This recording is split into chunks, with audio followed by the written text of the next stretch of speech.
Telangana BRS party నాయకులు కొంత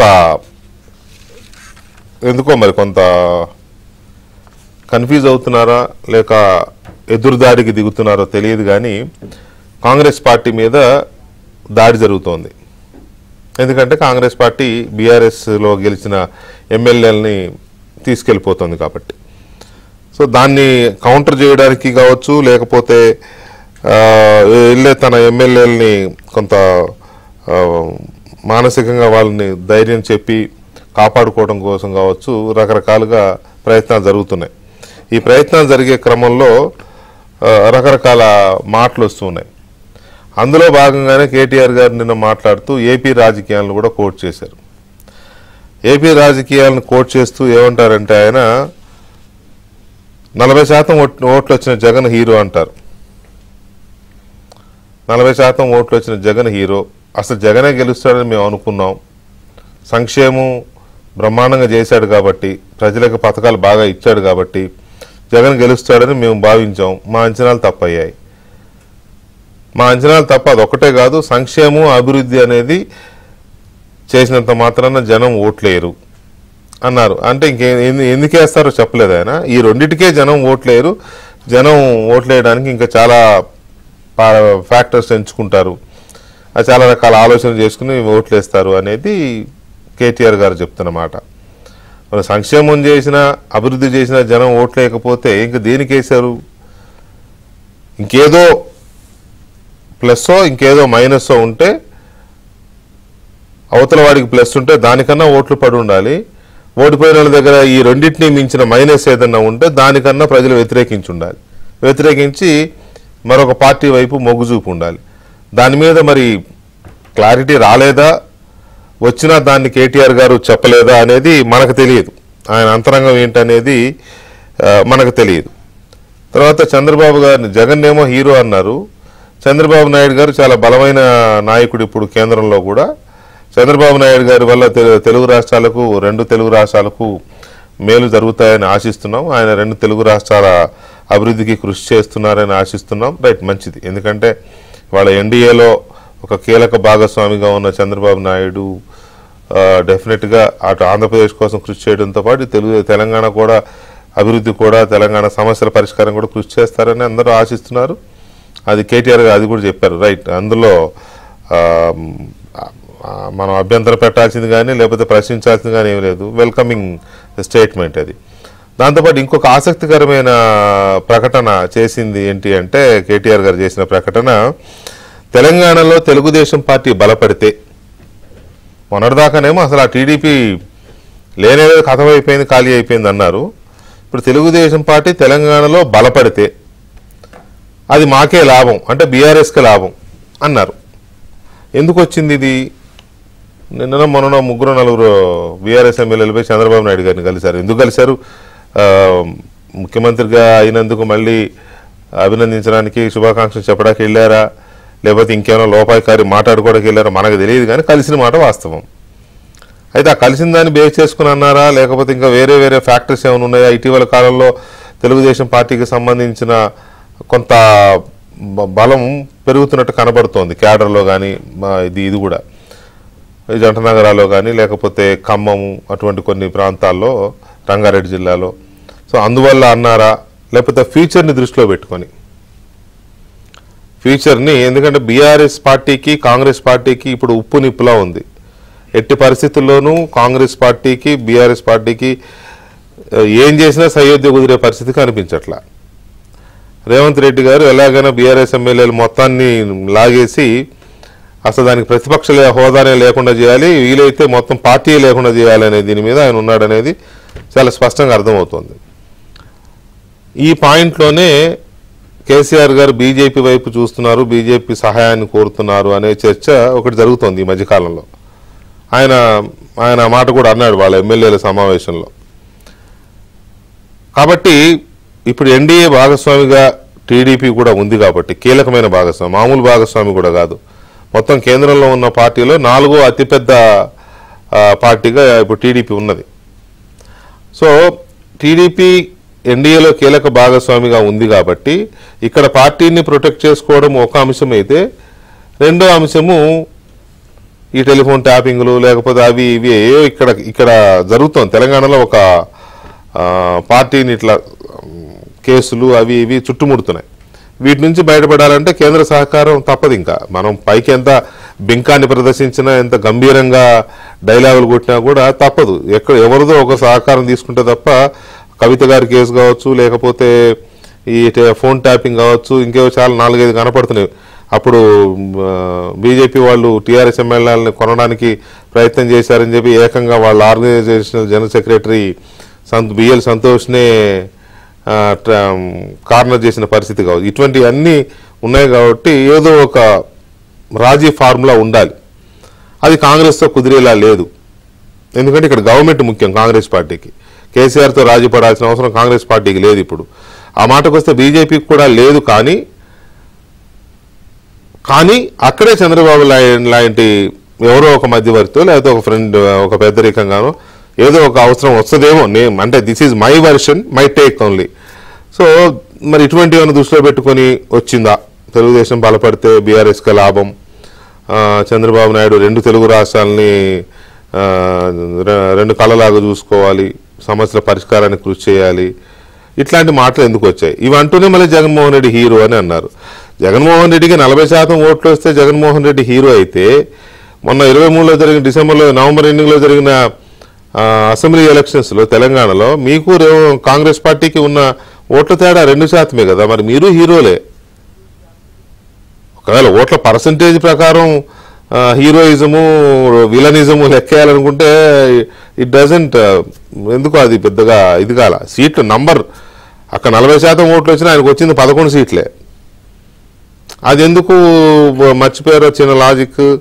మర్చిపోయి హీరో షర్మిల జీరో, షర్మిలను అడ్డం పెట్టుకుని ఒక వస్తువులాగా, ఒక ఇన్స్ట్రుమెంట్ లాగా వాడారు. జగన్ మీద వాడతారు, రకరకాలుగా వాడతారు. మీరు ప్రయత్నం చేస్తారు కదా రాజకీయాల్లో ఉన్నప్పుడు, ఒక్కొక్కరిని ఓడించడానికి ఒక్కొక్క టూల్ని తీసుకొచ్చి పెడతారు కదా రాజకీయాల్లో. అట్లే వాడుండొచ్చు, నేను వాడారని నాకు తెలియదు, బట్ వాడి ఉండొచ్చు. ఆమె అంత ఇంటిగ్రిటీ లేని మనిషి అని నేను అనుకోను. బట్ మీ అంచనా, మీ మాట కాబట్టి మీ మాటని నేను ఉటంకిస్తున్నాను. సో ఇలాంటి పరిస్థితులతో పాటుగా ఆయన ఇంకొక మాట కూడా అన్నారు. కాంగ్రెస్ పార్టీలోకి వెళుతున్న ఎమ్మెల్యేల గురించి కానీ, వీటి గురించి కానీ, ఈ వలసల గురించి కానీ, అవి కూడా మనం చర్చిద్దాం. సో ఈ చర్చలో మనతో కాంగ్రెస్ పార్టీ నాయకులు మహేష్ గారు అండ్ విక్రమ్ గారు, సీనియర్ జర్నలిస్ట్ విక్రమ్ పూలా గారు, అండ్ టీడీపీ జాతీయ అధికార ప్రతినిధి పట్టాభిరామ్ గారు, అండ్ బీఆర్ఎస్ మాజీ ఎమ్మెల్యే సుంకె రవిశంకర్ గారు మనతో చర్చలో పాల్గొంటున్నారు. ముందుగా పట్టాభి గారు నమస్కారం. నమస్కారం వికే గారు. ఇప్పుడు జగన్మోహన్ రెడ్డి హీరో, చంద్రబాబు నాయుడు 2 తెలుగు రాష్ట్రాలకు అభివృద్ధికి ఉపయోగపడే బలమైన నాయకుడు.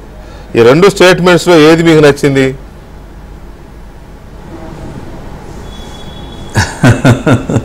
ఇప్పుడు జగన్మోహన్ రెడ్డి హీరో అనేది ఆయన మనసులో నుంచి వచ్చినటువంటి మాటగా భావించాలి. చంద్రబాబు నాయుడు గారు 2 తెలుగు రాష్ట్రాల శ్రేయస్సుకి అభివృద్ధికి దోహదపడాలి అన్న మాట కేవలం ఆయన పెదాల మీద నుంచి వచ్చినటువంటి మాటగానే భావించాలి. మనసు లోతుల్లో నుంచి వచ్చినటువంటి మాటలు వేరు, ఊరికనే పెదాల మీద నుంచి పైకి వచ్చినటువంటి మాటలు వేరు కదా. కాబట్టి ఆ వ్యత్యాసాన్ని మనం ఇక్కడ గమనించాలి. ఇప్పుడు కేసీఆర్ గారికి కానీ, కేటీఆర్ గారికి కానీ జగన్మోహన్ రెడ్డి గారి పైన ఉన్నటువంటి ఆ వల్లమాలినటువంటి ప్రేమ ఏంటో మన అందరికీ తెలుసు.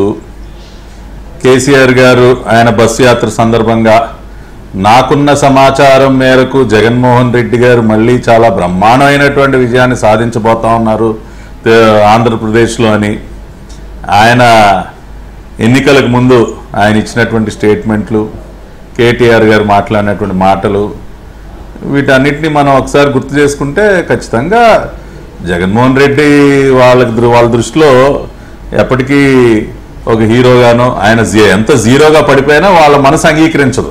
ఎందుకంటే ఆత్మబంధువులు కదా. అనేక విషయాల్లో కలిసి డ్రామాలు ఆడారు.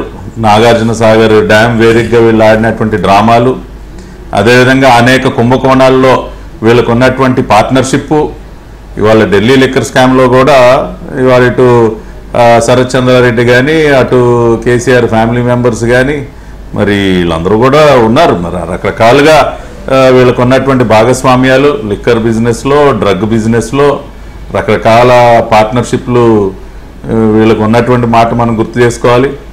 అదేవిధంగా ఇవాళ ఏదో తెలంగాణలో టీడీపీ బలపడితే అది మాకే లాభం, బీఆర్ఎస్కే లాభం అని ఏదో మాట్లాడుతూ ఉన్నారు. మరి ఆ రోజున మీరు ఆంధ్రప్రదేశ్లో మీ దుకాణం స్టార్ట్ చేసింది జగన్మోహన్ రెడ్డికి లాభం చేయటానికా? జగన్మోహన్ రెడ్డికి లాభం చేయడానికి మీరు దుకాణం తెరిచారు. ఆ రోజున పెద్ద ఎత్తున హోర్డింగ్లు కట్టారు కదా సార్. ఆంధ్రప్రదేశ్లో ఏమైపోయింది ఆ దుకాణం? ఈ రోజున షట్టర్ దించేశారా? ఇవాళ మా పార్టీ తెలంగాణలో ఎప్పుడూ కూడా యాక్టివ్గానే ఉంది, యాక్టివ్గానే ఉంటుంది. మేము ఆంధ్రప్రదేశ్లో అధికారం కోల్పోయినా సరే తెలంగాణలో మా కార్యక్రమాలు మేము బ్రహ్మాండంగా చేసుకుంటూనే వచ్చాం.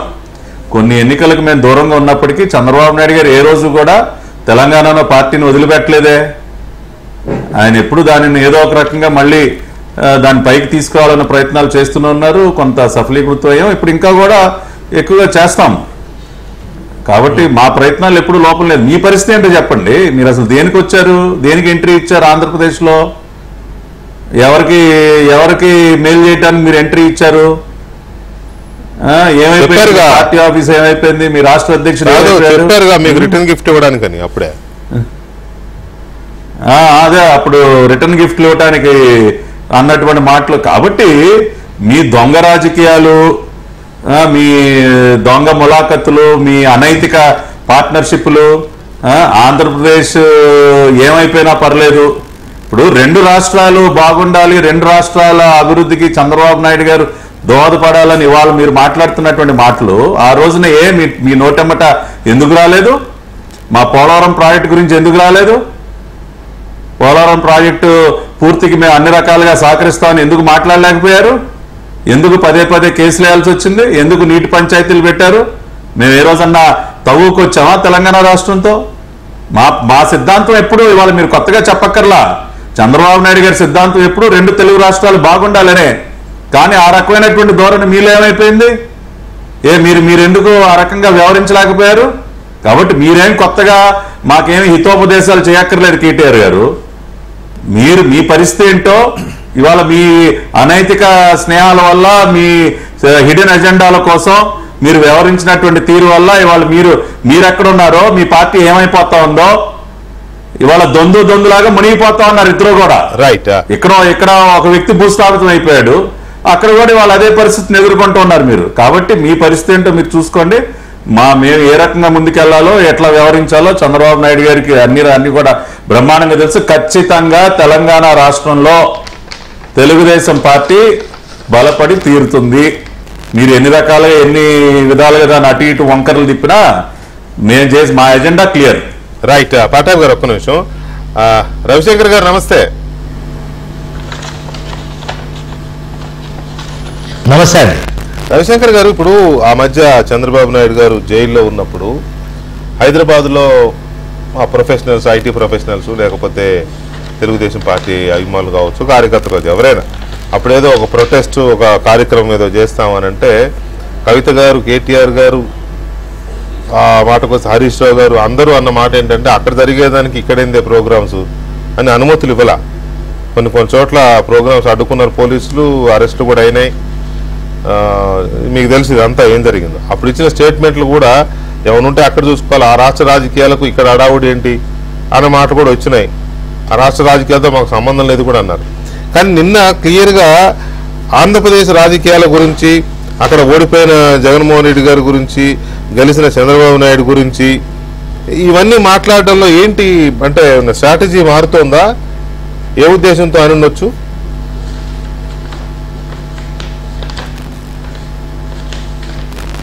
ఒకటండి వెంకటకృష్ణ గారు, చంద్రబాబు నాయుడు అనే అంశంలో ఆయన 2 కళ్ళ సిద్ధాంతం తెలంగాణ రాష్ట్రం రాకముందు కానీ ఇప్పుడు కానీ, మొన్న కూడా తెలంగాణ రాష్ట్రానికి వచ్చినప్పుడు ఆయన ఒకే ఒక మాట అన్నారు, తెలుగు 2 రాష్ట్రాలు నాకు రెండు కళ్ళలాగా తెలంగాణ చాలా అభివృద్ధి జరిగింది. దీని పర్ క్యాపిటా తలసరి ఆదాయం దేశంలో అగ్రస్థానంలో ఉన్నది కనుక ఇంకా ఆంధ్రప్రదేశ్ అభివృద్ధి కావాల్సి ఉన్నది. తెలంగాణ చాలా అభివృద్ధి జరిగింది కేసీఆర్ గారి నేతృత్వంలో అనే కేసీఆర్ గారిని వారు ప్రశంసించి అభినందించడం కూడా చేశారు. ఇదే సందర్భంలో మరి కేటీఆర్ గారు మరి ఇక్కడ టీడీపీ వస్తే అది డెవలప్మెంట్ అయితే మాకు లాభం, బీఆర్ఎస్కి లాభం అనేది అది 100% టీడీపీ అనేది తెలంగాణలో డెవలప్మెంట్ అయ్యే, అభివృద్ధి అయ్యే, లేకపోతే ప్రజల్లోకి వెళ్ళగలిగే ఆస్కారమే అసలు తెలంగాణలో టీడీపీ పార్టీ లేదు. ఆ పార్టీ ఆఫీస్కి నిన్న మొన్న చంద్రబాబు నాయుడు వచ్చినప్పుడు పాత కార్యకర్తలు ఎవరో వచ్చినట్టున్నారు, కానీ తెలంగాణలో మన టీడీపీ లేదు, భవిష్యత్తులో కూడా ఉండబోదు. కానీ తెలంగాణలో చంద్రబాబు నాయుడు వచ్చినప్పుడు ఆయన ఎన్డీఏ ఒక ముఖ్యమైనటువంటి పాత్ర పోషిస్తూ ఉన్నారు కనుక ఇవాళ కేంద్రంలో బీజేపీ సర్కారు కావడంలో, నిలబడడంలో చంద్రబాబు నాయుడు గారి పాత్ర ఉంది కనుక వారు కీలకంగా ఆ భూమిక పోషిస్తున్నటువంటి సందర్భంలో ఆయనకు నిజంగా తెలంగాణ బిడ్డగా ఈ రెండు రాష్ట్రాలు అభివృద్ధి చేయాల్సినటువంటి అవకాశం అక్కడ ఉన్నందున అక్కడ ఆ కీలకంగా పనిచేయాల్సినటువంటి అవకాశం ఉంది కనుక ఈ రెండు రాష్ట్రాల అభివృద్ధిలో మరి చంద్రబాబు నాయుడు కీలకంగా పనిచేయాలనేటువంటిది కోరుకోవడం తప్పులేదు కదండి. తప్పలేదు. అక్కడ ఆంధ్రప్రదేశ్ ఇక్కడ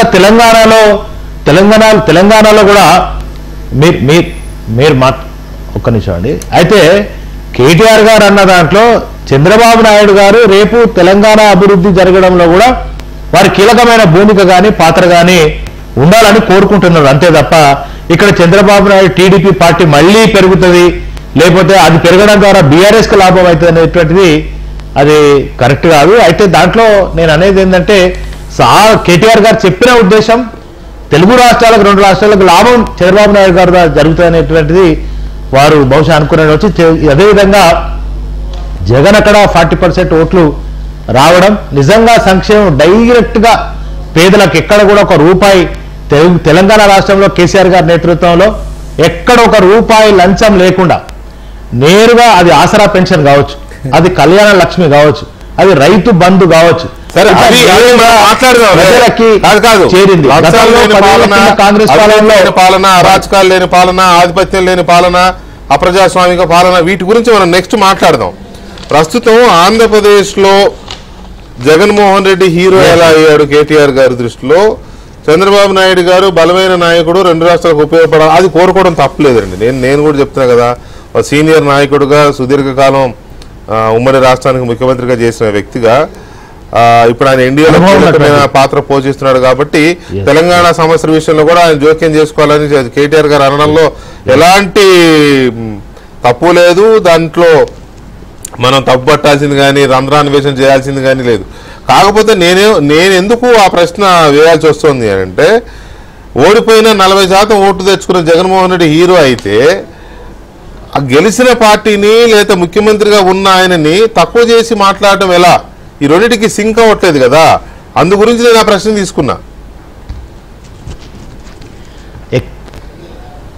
చంద్రబాబు నాయుడు గారిని ఎక్కడ కూడా తక్కువ చేసి కేటీఆర్ గారు మాట్లాడలేదు. కొన్ని ఎన్నికలలో కొన్ని సందర్భాలలో ఏం జరుగుతుంటాయంటే, లెనిన్ గారు ఒక అంశాన్ని మనకు చెప్తారు, ఏ నినాదం వెనుక ఏవరి ప్రయోజనం ఉందో తెలుసుకోనంత కాలం ప్రజలు పదే పదే మోసపోతుంటారు. అది తెలంగాణలో కానీ అది ఆంధ్రప్రదేశ్లో కానీ జరిగిందనేది నా భావన. మీరు ఒక్కసారి ఆలోచన చేయండి. 10 ఏళ్ల కింద ఇదే తెలంగాణలో తాగుదామంటే బుక్కడి నీళ్లు లేకుండే, రైతుల ఆత్మహత్యలు, చేనేత కార్మికుల ఆకలి చావులు, ఇవన్నీ కూడా మనం తెలంగాణలో చూసినాం. మరి ఇవన్నీ కూడా కరెంటు లేక, నీళ్లు లేక, తాగే నీళ్లు లేక, ఎండాకాలం వచ్చిందంటే బిందెలతోటి లైన్లో పెట్టేటువంటి పరిస్థితి, ఎమ్మెల్యేలు అయితే ఊర్లలో ఊరినటువంటి దౌర్భాగ్య పరిస్థితి ఉండే 10 ఏళ్ల కింద. నిరుద్యోగ యువత ఆత్మహత్యలు, ఇవన్నీ కూడా మరి కేసీఆర్ గారు 10 ఏళ్లలో ఓ కాళేశ్వరం లాంటి గొప్ప అద్భుతమైనటువంటి ప్రాజెక్ట్ని, ఆసియా ఖండంలోనే అతిపెద్ద ప్రాజెక్టుని నిర్మాణం చేసి ఎడారి లాంటి తెలంగాణను సస్యశ్యామలం చేశారు. లెనిన్ గారు చెప్పినట్టుగా ఎవరి ప్రయోజనం ఉందో తెలుసుకోకుండా కొన్ని సందర్భాలలో ఎప్పుడో ఒక్కసారి ఫలితాలు వస్తా ఉంటాయి. అదే ఇవాళ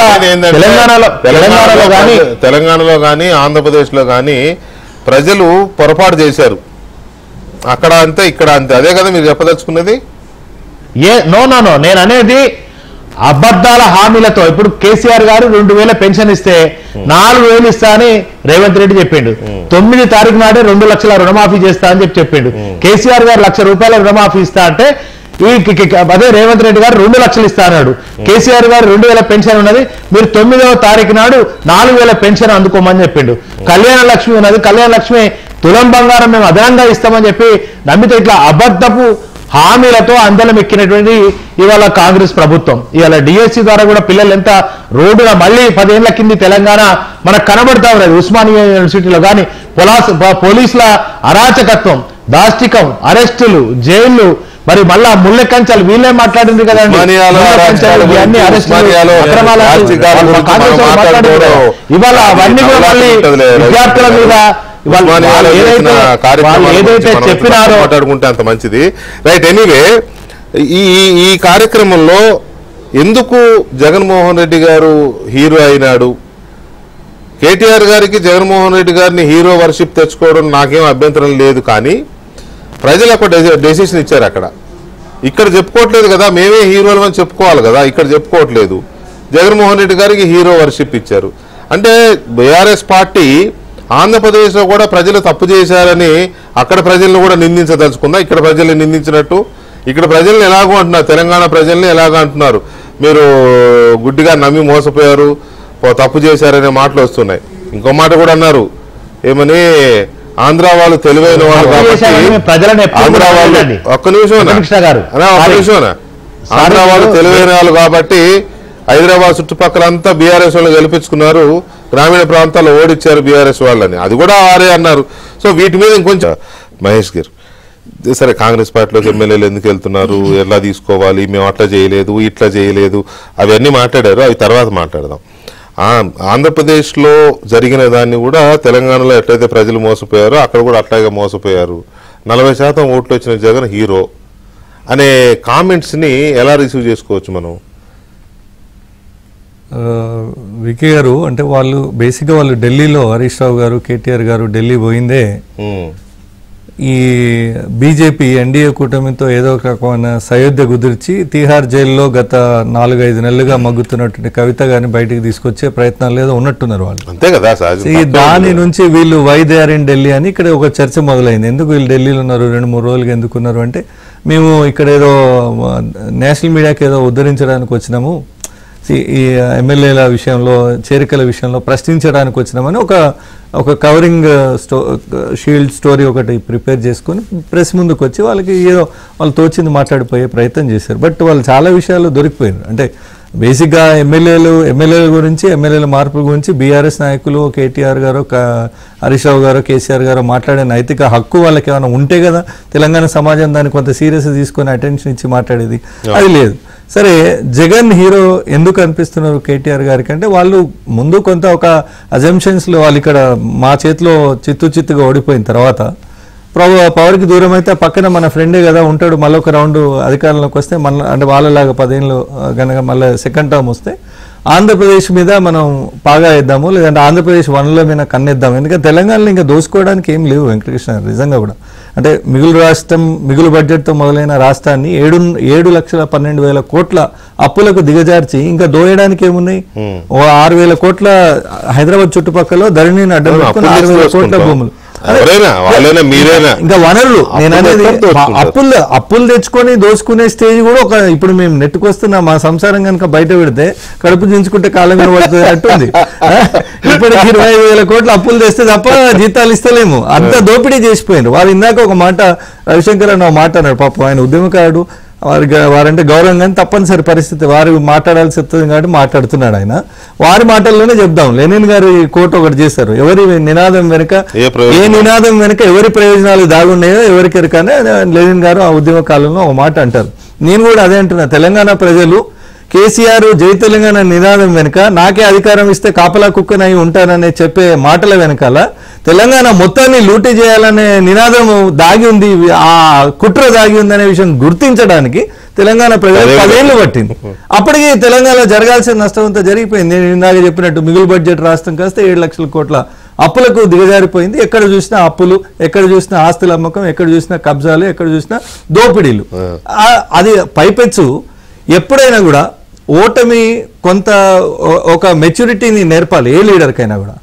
ఆ గుణపాఠాలు అంటారు, ఒక గుణపాఠమో లేదంటే ఒక రకమైన దీన్ని అంటే ఒక రియలైజేషన్ రావాలి అని అంటారు ఓటమి ద్వారా. గెలిచినోడు ఏం మాట్లాడినా నడుస్తుంది అంటారు, అంటే జనరల్ టెండెన్సీ. అట్లాంటిది రివర్స్ లో మేమే కొంచెం హుందాగా ఒక రాజధర్మాన్ని పాటిస్తూ మేము ముందుకు పోతున్నాము. వాళ్ళు రివర్స్ లో ఇంకో మాట చెప్పండి, వాళ్ళు రివర్స్ లో ఈ రకంగా మేము ఏదో చేస్తాం. నేనేమంటున్నా, వాళ్ళు ఓడిపోయింది ఎందుకండి, వాళ్ళు అభివృద్ధి సంక్షేమం చేస్తే, ఇక కమింగ్ టు జగన్ గారి కామెంట్స్, అభివృద్ధి సంక్షేమం చేస్తేనే ఓట్లు పడవు. నిజంగా మీరు అభివృద్ధి సంక్షేమం చేస్తే నిజంగానే ఓట్లు పడితే వాస్తవంగా ఇంకా ఎట్లా, దానికి చాలా మంది ఉదాహరణలు ఉన్నారు వేరే వేరే రాష్ట్రాల ముఖ్యమంత్రులు.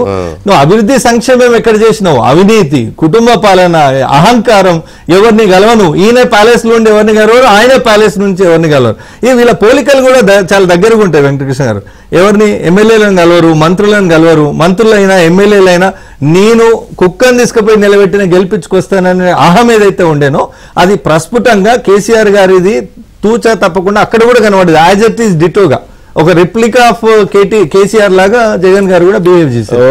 అందుకే హీరో అంటున్నారు, ఇంత ఎక్కువే, ఇంకొక ఇంత ఎక్కువే, అందుకే అంటున్నారు. నేనేమంటున్నా, ఎందుకు హీరో, ఎందుకు 40% వస్తే ఓట్లు వచ్చినాయి కాబట్టి ఆయన హీరో అయితే, ఇప్పుడు ఇలా మీరు తెలంగాణలో ఎందుకు జీరో అయినరు? మీకు కూడా ఎంతో కొంత 38 వచ్చినాయి, 37.5% వచ్చింది. మాకు 39.4 అంటే నియర్లీ 40% మాకు వచ్చింది. మేము 64 మేము గెలిచినాం, మా అలయన్స్ లో ఒక సీట్ గెలిచింది, మొన్న మేము ఒక సీట్ గెలిచినాం. వాళ్ళు 38 దగ్గరనే ఆగిపోయినారు, 39 దగ్గరనే ఆగిపోయినారు. ఇప్పుడు రోజా గారు కూడా ఇదే కామెంట్ చేశారు, ఏమని 40% వచ్చినాయి రేవంత్ రెడ్డి గారికి, ముఖ్యమంత్రి అయ్యాడు.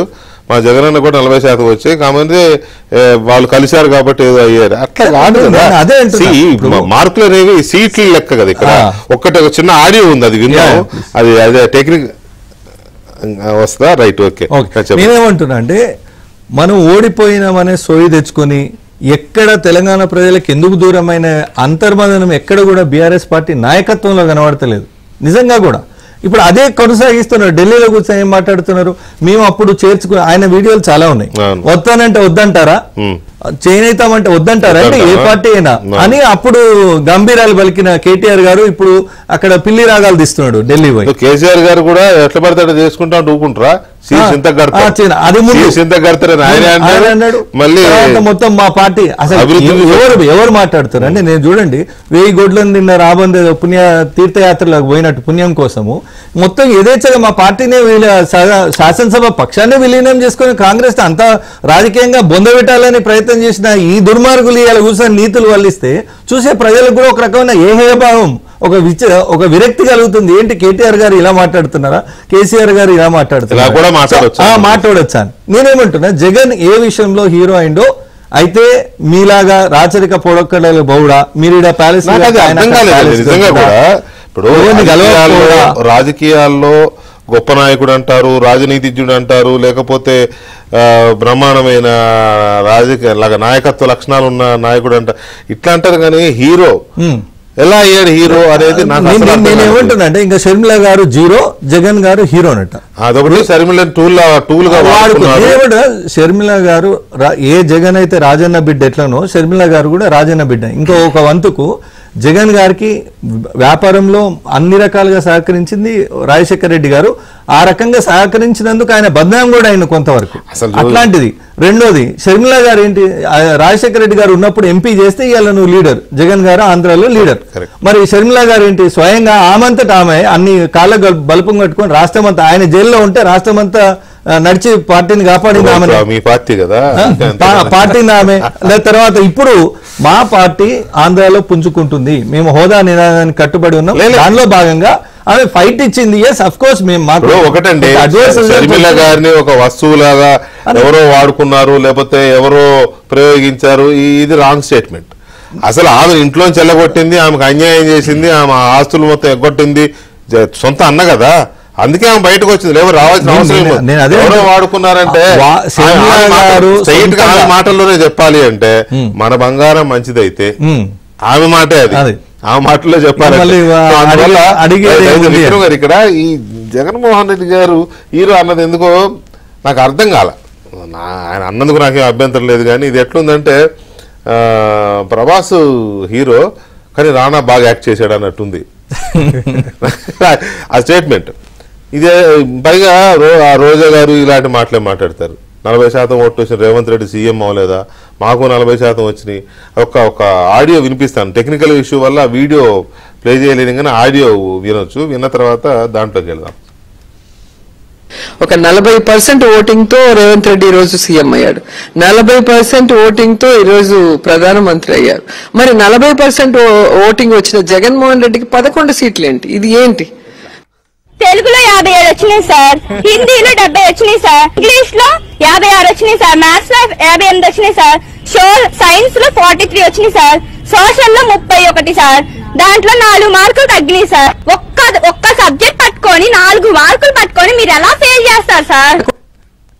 ఒక 40% ఓటింగ్ తో రేవంత్ రెడ్డి ఈ రోజు సీఎం అయ్యాడు, 40% ఓటింగ్ తో ఈ రోజు ప్రధానమంత్రి అయ్యారు. మరి 40% ఓటింగ్ వచ్చిన జగన్మోహన్ రెడ్డికి 11 సీట్లు ఏంటి? ఇది ఏంటి?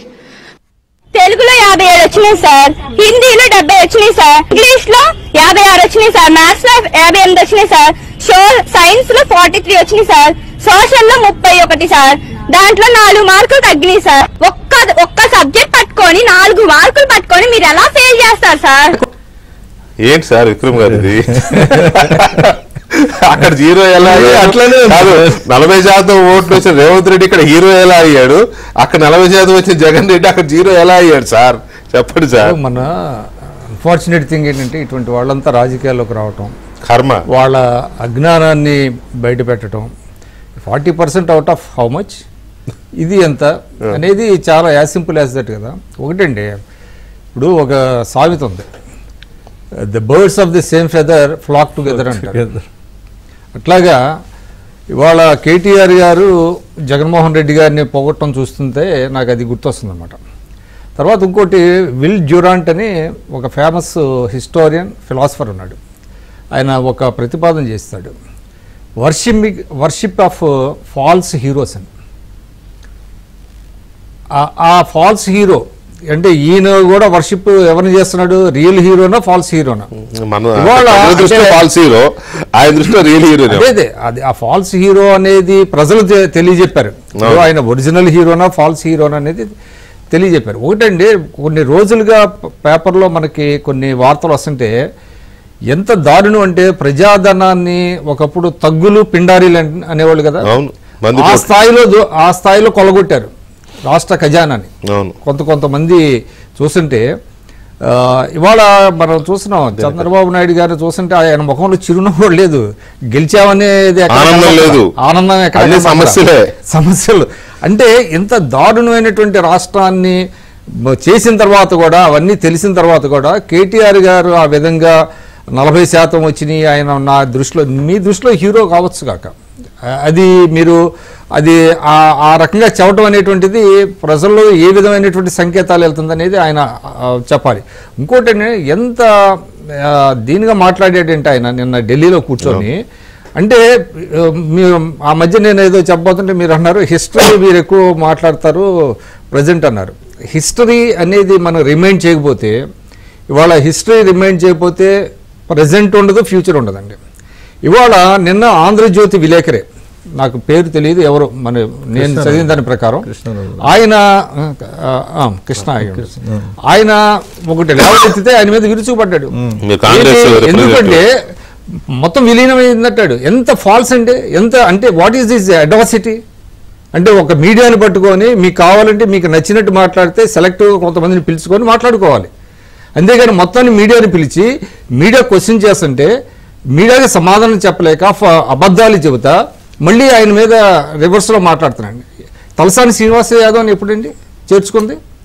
ఫస్ట్ తలసాని శ్రీనివాస యాదవ్ని పార్టీ ఫిరాయింపజేసుకొని తీసుకొని మంత్రి ఇచ్చారు, మంత్రిగా చేశారు. అది డిసెంబర్ 2014. తర్వాత ఏంటంటే తర్వాత ఒక ఇద్దరిని అట్లాగా 2016 ఆగస్ట్ వచ్చేటప్పటికి మొత్తం 10 మందిని అవుట్ ఆఫ్ 15లో 10 మందిని చేర్చుకున్నారు, ఇంక్లూడింగ్ దయాకర్ రావు కూడా. ఏది దయాకర్ రావు గారిని గురించి నేను ఎందుకు చెప్తున్నానంటే దయాకర్ రావు హిమ్సెల్ఫ్ ప్రొటెస్టెడ్ అనమాట, స్పీకర్కి ఇచ్చాడు వీళ్ళ మీద అనర్హత వేటేయండి.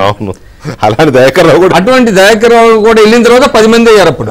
అంటే ఇది అంచెలంచెలుగా 2 సంవత్సరాల పాటు జరిగినటువంటి ఆపరేషన్ లో 10 మందిని చేర్చుకున్న తర్వాత మీకు 15 అవుట్ ఆఫ్ 15 10 అంటే 2/3 వచ్చింది. కాబట్టి అది కూడా వేరే వాళ్ళు స్పీకర్ కి ఒక ఇది ఇచ్చారు, మమ్మల్ని గుర్తించండి విలీనం చేసుకోండి అని చెప్పి ఆ 10 మంది వెళ్ళి లెటర్ ఇస్తే అప్పుడు మధుసూదనాచారి గారి స్పీకరు వాళ్ళందరినీ విలీనం చేసుకొని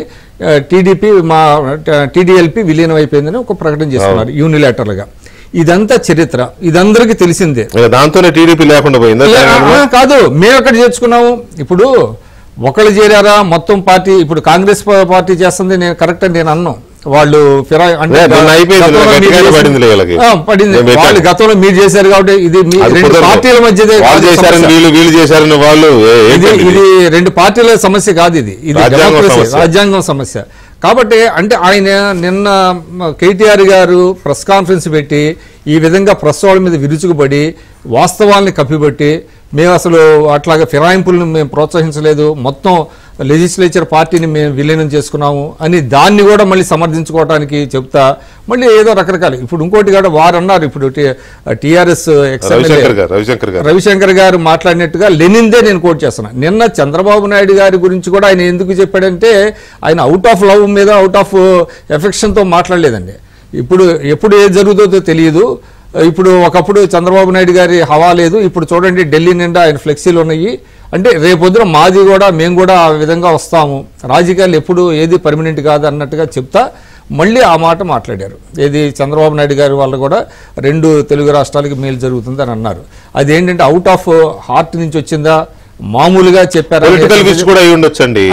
అది చాలా క్లియర్ గా తెలిసిపోతుంది. ఏదేమైనప్పటికీ తప్పు కనపడలా, ఓకే సరే ఇంటెన్షన్ ఏదైనా ఆయన చెప్పారు. ఇందాక మీరు ఒక మాట కూడా అన్నారు, ఏది ఆయన అరెస్ట్ చేసినప్పుడు ఏ విధంగా అంటే ఆయన ఏమన్నాడంటే మమ్మల్ని అహంకారం అని చాలా మంది అంటారు, అహంకారం కాదు ఆత్మవిశ్వాసం అన్నాడు. అహంకారం కాకపోతే ఆ రోజు చేసినటువంటి కామెంట్ మీరు ఇప్పుడు ఇందాక అన్నారు కదా, ఇక్కడ ఏం పని వాళ్ళకి వెళ్ళి విశాఖపట్నంలో రాజమండ్రిలో చేసుకోవాలి.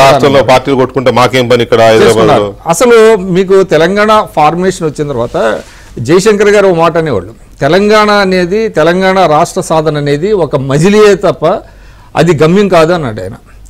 అంటే చేయాల్సింది చాలా ఉంది తెలంగాణకి అన్నారు. అప్పుడు వాళ్ళు ఏం తీసుకొచ్చారు, బంగారు తెలంగాణ అని చెప్పి ఫిరాయింపులను ప్రోత్సహించారు. తర్వాత మీకు ధర్నా చౌక్ ఎత్తేశారు. తర్వాత మన జర్నలిస్ట్ యాదగిరి గారిని కొట్టారు, విమలక్క దాడి చేశారు. ఇవి అహంకారపూరిత చర్యలు కదా, దీన్ని ఆత్మవిశ్వాసం అంటారు ఎవరన్నా? కాబట్టి ఇప్పుడు ఆయన జగన్మోహన్ రెడ్డి గారిని ఎందుకు పొగుడుతున్నారు ఏంటి అంటే అది జనంలో కరెక్ట్ గా వెళ్ళదండి. ఇప్పుడు ప్రజా తీర్పును గౌరవించకుండా దానికి ఏదో పెడద్దాలు తీసి ఇప్పటికీ కూడా ఆయన హీరోగా చిత్రీకరించేటువంటి ఏదైతే ఆ ప్రయత్నం ఉందో దాన్ని ఎవరు హర్షించరు. ఇక్కడ ఎలాగైతే కేసీఆర్ గారు కానీ కేటీఆర్ గారు కానీ తెలంగాణ ప్రజల్ని నిందించారో మీరు తప్పు చేశారు అని, దేశానికే నష్టం అన్నారు. అదే మీరు చేసిన ఇది దేశానికే నష్టం అన్నారు. అట్ ది సేమ్ టైం అక్కడ ప్రజలు కూడా తప్పు చేశారని అక్కడ వైసీపీ వాళ్ళు అంటున్నారు ఆల్రెడీ. సేమ్ అదే రిపీట్ చేస్తూ ఇప్పుడు కేటీఆర్ గారు అన్న మాటల్ని కానీ లేకపోతే మీరు చేసిన అనాలిసిస్ కానీ కొంచెం అనలైజ్ చేస్తే నాకు అనిపిస్తుంది ఏంటంటే రోజా గారు ఎలాగైతే 40% ఓట్లు వచ్చినాయి మా జగనన్నకి మావాడు హీరో అని ఆమె ఎట్లా అంటుందో ఈయన కూడా అదే ఇంప్రెషన్. ఇటీవల ఇంగ్లాండ్ లో ఇవి జరిగినాయండి, ఎలక్షన్లు జరిగినాయి. ఆ రూలింగ్ పార్టీకి ఎంత వచ్చింది? 35% వచ్చింది అంతే. అట్లా ఇప్పుడు 26% తో గెలిచిన వాళ్ళు ఉన్నారు. జమ్మూ కాశ్మీర్ లో అయితే మీకు అంతకంటే తక్కువ. పార్టీలు ఎక్కువ ఉన్నప్పుడు అంటే ఎక్కువ ఉంటాయి కదా, పోలింగ్ పర్సంటేజ్ కూడా తక్కువ ఉంటుంది. అటువంటిప్పుడు వాళ్ళు అట్లా మాట్లాడతాం ఏంటి? రైట్. మనతో బీజేపీ సీనియర్ నేత లంకా దినకర్ గారు ఉన్నారు. ఒకసారి వారు ఏమని చెప్తారు విందాం. దినకర్ గారు నమస్తే. నమస్తే అండి. దినకర్ గారు, కేటీఆర్ గారి కామెంట్స్ కానీ లేటెస్ట్ గా హరీష్ రావు గారి కామెంట్స్ ఇవన్నీ మీరు ఫాలో అయ్యే ఉంటారు. ఆంధ్రప్రదేశ్లో జగన్మోహన్ రెడ్డి గారి 40% ఓట్ల పైన, హీరోయిజం పైన, లేకపోతే వీటన్నిటి మీద మళ్ళీ అన్ని చెప్పడం ఎందుకు మీరు ఫాలో అయి ఉంటారు, కానీ ఆ కేటీఆర్ గారి స్టేట్మెంట్స్ మీద మీ టేక్ ఏంటి? అసలు రాజకీయాల్లో ఎన్నికల్లో గెలుపు ఓటమి రెండే అంశాలు ఉంటాయి. గెలిస్తే ఒక పాత్ర, ఓటమి అయితే ఇంకొక పాత్ర. రాజకీయ పార్టీకి ఏదైనా ప్రజల పక్షాన నిలబడేటటువంటి పాత్రను పోషించాల్సినటువంటి పరిస్థితి. కానీ ఓటమి నైరాశ్యంతో అభద్రతా భావానికి లోను కావడం, ఆత్మనిండిత భావానికి లోను కావడం, ఇవన్నీ కలబోసి రాత్రికి తీరు మళ్ళీ అది డామినేట్ చేయటం. వీటిని ఇటువంటి వాటి వల్ల ఏ మాట ఏ వ్యక్తిని మనము రిఫర్ చేస్తాం, మాట్లాడుతున్నాము, ఏ వ్యక్తుల మధ్య పోలిక పెడుతున్నాము అనే దానిలో వాస్తవికతకి దూరంగా మాటలు బయటికి వస్తున్నాయి అనిపిస్తా ఉంది వాళ్ళ కేటీఆర్ గారి వ్యాఖ్యలు చూసినప్పుడు. ఎందుకంటే అభివృద్ధి చేస్తే ఓడిచ్చారు తెలంగాణలో, ఆంధ్రాలో సంక్షేమం చేస్తే ఓడిచ్చారు.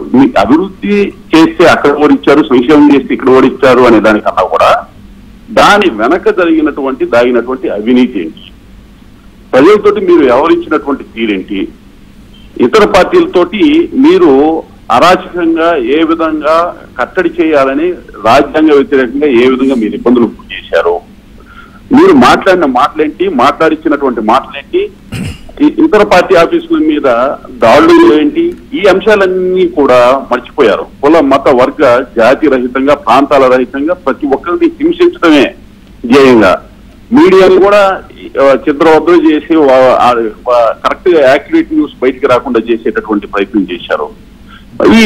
ఈ విధమైనటువంటి తీరుతోటి రాచరిక విధానంతో 5 సంవత్సరాలకి ప్రజలు మాకు మ్యాండేట్ ఇచ్చారనేటటువంటి మాట కాకుండా జీవితకాలం మ్యాండేట్. ఇక్కడ ఒకసారి ఇందాక మిత్రులు మహేష్ గారు చెప్పారు ఇద్దరి మధ్య కొన్ని పోలికలు ఉన్నాయనేది కరెక్టే. విశాఖపట్నంలో చూసినటువంటి ఆ రాజప్రసాదం, అలాగే తెలంగాణలో వచ్చినప్పటికి హైదరాబాద్ లో చూసినప్పుడు ప్రగతి భవనం మాట జరిగినటువంటి అక్కడ నిర్మాణాలు, వాళ్ళ జీవితాంతం మేమే మా రాత్రి కుటుంబంలాగా మేమే ఉంటాం అనేటటువంటి భావజాలాలు, ఇట్లాంటి పోలికలు చాలా ఉన్నాయి వాస్తవం అది.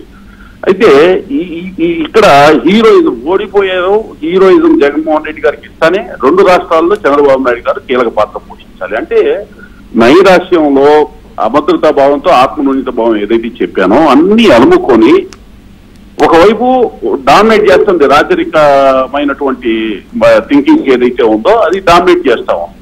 ఇవాళ జగన్మోహన్ రెడ్డి గారిని హీరో అనేటటువంటి మాట ఏ విధంగా ఆయన మాట్లాడగలుగుతున్నారు, ఏ విధమైనటువంటి పాలన చేశారనేటటువంటి దాంతో ఏ విధంగా పోల్చుకుంటున్నారు. వాళ్ళు మొదటి నుంచి కూడా జగన్మోహన్ రెడ్డి గారి మీద ప్రేమాభిమానాలు ఉన్నాయి, జగన్మోహన్ రెడ్డి గారు ముఖ్యమంత్రి కావాలనేటటువంటి భావంతోనే వాళ్ళు ముందు నుంచి ఉన్నారు. ఇక్కడ పాలనతో సంబంధం లేదు, వాళ్ళకున్నటువంటి సంబంధాలే వాళ్ళకి చాలా ప్రాముఖ్యత సంతరించుకున్న పరిస్థితి. ఇవాళ ఒక మాట మాట్లాడుతూ సత్యకుమార్ గారి గురించి కూడా ఏదైతే ధర్మవరం ఉందో, ధర్మవరం కాన్స్టిట్యున్సీలో కేతిరెడ్డి ఎలా గెలిచారు, ఎలా ఓడిపోయారు అన్నారు. నా మిత్రుడు కేతిరెడ్డి ఓడిపోవడం ఆశ్చర్యానికి గురి చేసింది అని గాజు మేడల్లో కూర్చొని గ్రౌండ్ రియాలిటీ తెలియకుండా ఇట్లాంటి ట్వీట్లు చేస్తుంటేనే అర్థం అవుతా ఉంది వీళ్ళు ప్రజలకు ఎంత దూరంగా ఉన్నారనేటటువంటి. మేము ఎన్నికల ముందు భవిష్యత్తులో రాష్ట్రంలో కేతిరెడ్డి లాంటి వాళ్ళు ల్యాండ్ టైటిలింగ్ ఆఫీసర్లుగా నామినేట్ చేయబడతారు అనే మాట మాట్లాడారు. ఎందుకు మాట్లాడాల్సి వచ్చింది? ధర్మవరం పట్టణంలో జరిగినటువంటి కబ్జాలు, అక్కడ ప్రజలు ఏ విధమైనటువంటి అభద్రతా భావానికి లోనయ్యారు అనేటటువంటి వాస్తవాలు తెలుసుకోకుండా గాజు మేడల్లో కూర్చుకొని ఊహించుకుంటా రాజులుగా రాచరిక వ్యవస్థలో ఉన్నామనేటటువంటి విధానంతో ప్రజలతోటి ఉండాల్సినటువంటి కనెక్షన్ ఏదైతే పోయిందో ఇటువంటి ఆలోచనలు వస్తూ ఉంటాయి. ఇవాళ స్పష్టంగా సత్యకుమార్ గారికి గెలుపు అక్కడ ఎక్కడైతే ధర్మవరం ప్రజలు వాళ్ళు అనుభవిస్తున్నటువంటి బాధలు ఏవైతే ఉన్నాయో దాని నుంచి విముక్తి కేవలం ట్విట్టర్లో ట్వీట్స్ చేసుకుంటా, సోషల్ మీడియాలో పోస్టులు చేసుకుంటా అదే రాజకీయం లేకపోతే అదే వాస్తవాన్ని ప్రజలను నమ్మించే ప్రయత్నంలో ఇంకా ఉన్నారంటే ఇంకా అర్థం చేసుకోవచ్చు భవిష్యత్తు కూడా ఏ విధంగా ఉంటుంది, ఈ విధమైనటువంటి విధానాలతో ముందుకెళ్తా ఉన్నారని. అంటే స్పష్టంగా ఏదైతే అక్కడ బీఆర్ఎస్ ఏదైతే టీఆర్ఎస్ అనేటటువంటి బీఆర్ఎస్ గా మారిందో ఇక్కడ వైకాపా ఉందో రెండు కూడా వారి మానసిక ఊడిపోయిన తర్వాత కూడా ఇదే విధంగా ఉంది. ప్రజలు చేత్కరించక తప్పదు వెళ్ళని. రైట్ దినకర్ గారు, థ్యాంక్ యూ వెరీ మచ్ అండి. ఇక్కడ ఇంకొక 2-3 విషయాలు చాలా కీలకమైన అంశాలు ఉన్నాయి. ఒకటి, ముఖ్యమంత్రి అయిన తర్వాత మొన్న తొలిసారి చంద్రబాబు నాయుడు ఇక్కడికి వచ్చినప్పుడు అదే సమయంలో ఇద్దరు ముఖ్యమంత్రుల మధ్య భేటీ జరిగింది కదా, విభజన చట్టంలోని అపరిష్కృతంగా ఉన్న కొన్ని అంశాలను చర్చించడానికి భేటీ జరిగిన సందర్భంలో ఇక్కడ ఆలోచించాల్సింది ఆశ్చర్యకరమైన అంశం ఏంటంటే, నిన్న కేటీఆర్ గారు మాట్లాడుతూ చాలా గొప్పగా మాట్లాడారు ఆ భేటీ గురించి. ఇది 2 తెలుగు రాష్ట్రాల ముఖ్యమంత్రుల మధ్య జరిగిన భేటీ, దీన్ని ఖచ్చితంగా ముఖ్యమంత్రుల భేటీగానే చూడాలి, రాష్ట్రాల సమస్యల పరిష్కారం కోసం జరిగిన భేటీగానే చూడాలని ఆయన బాగానే చెప్పాడు. కానీ ఆ వచ్చిన రోజు నుంచి ఇంకా నడుస్తూనే ఉన్నాయి. బీఆర్ఎస్ పార్టీ కార్యకర్తలు కానీ, బీఆర్ఎస్ పార్టీ సోషల్ మీడియా కానీ, చంద్రబాబు నాయుడు గారి కార్టూన్లు కానీ, రేవంత్ రెడ్డి గారి కార్టూన్లు కానీ వేసి ఎలా క్రిటిసైజ్ చేస్తోంది, ఎలా అటాక్ చేస్తోంది. మరి వాళ్ళని ఎందుకు నియంత్రించలేకపోతున్నారు? 2 విషయాల్లో నియంత్రించాల్సిన అవసరం ఉండింది. ఒకటి, ఇష్టం ఉన్నా లేకపోయినా 2 రాష్ట్రాల ముఖ్యమంత్రుల మధ్య భేటీ అన్నప్పుడు ఆ సమస్యలు ఏంటి, ఏం జరిగింది అది ఆరా తీసుకోవచ్చు ఒకటి. రెండవది, తెలుగుదేశం పార్టీ ఒక రాజకీయ పార్టీ, అది దానికి ఎంత బలం ఉంది, ఎంత బలం లేదు, అసలు ఉందా లేదా తెలంగాణలో, అది సెపరేట్ ఇష్యూ. వాళ్ళు వస్తే దాని మీద కార్టూన్లు వేసి అటాక్ చేయడము, అంటే వీటిని ఎందుకొని కంట్రోల్ చేయలేకపోయారు అనేది కూడా ఒక అంశం. దీన్ని ఎందుకు ఆపలేకుండా మంచి భేటీ, జరగాల్సిన భేటీ అని మీరంటూ మీ కార్యకర్తలు కానీ మీ సోషల్ మీడియా కానీ ఇలా అటాక్ చేస్తున్నప్పుడు ఎందుకు దాన్ని కంట్రోల్ చేయలేకపోతున్నారు అనేది అవతల వాళ్ళు వేస్తున్న ప్రశ్న. దాంతోపాటు సంక్షేమానికి అభివృద్ధికి జనం ఓట్లేదు అని అంటే దాన్ని ఎట్లా అర్థం చేసుకోవాలి?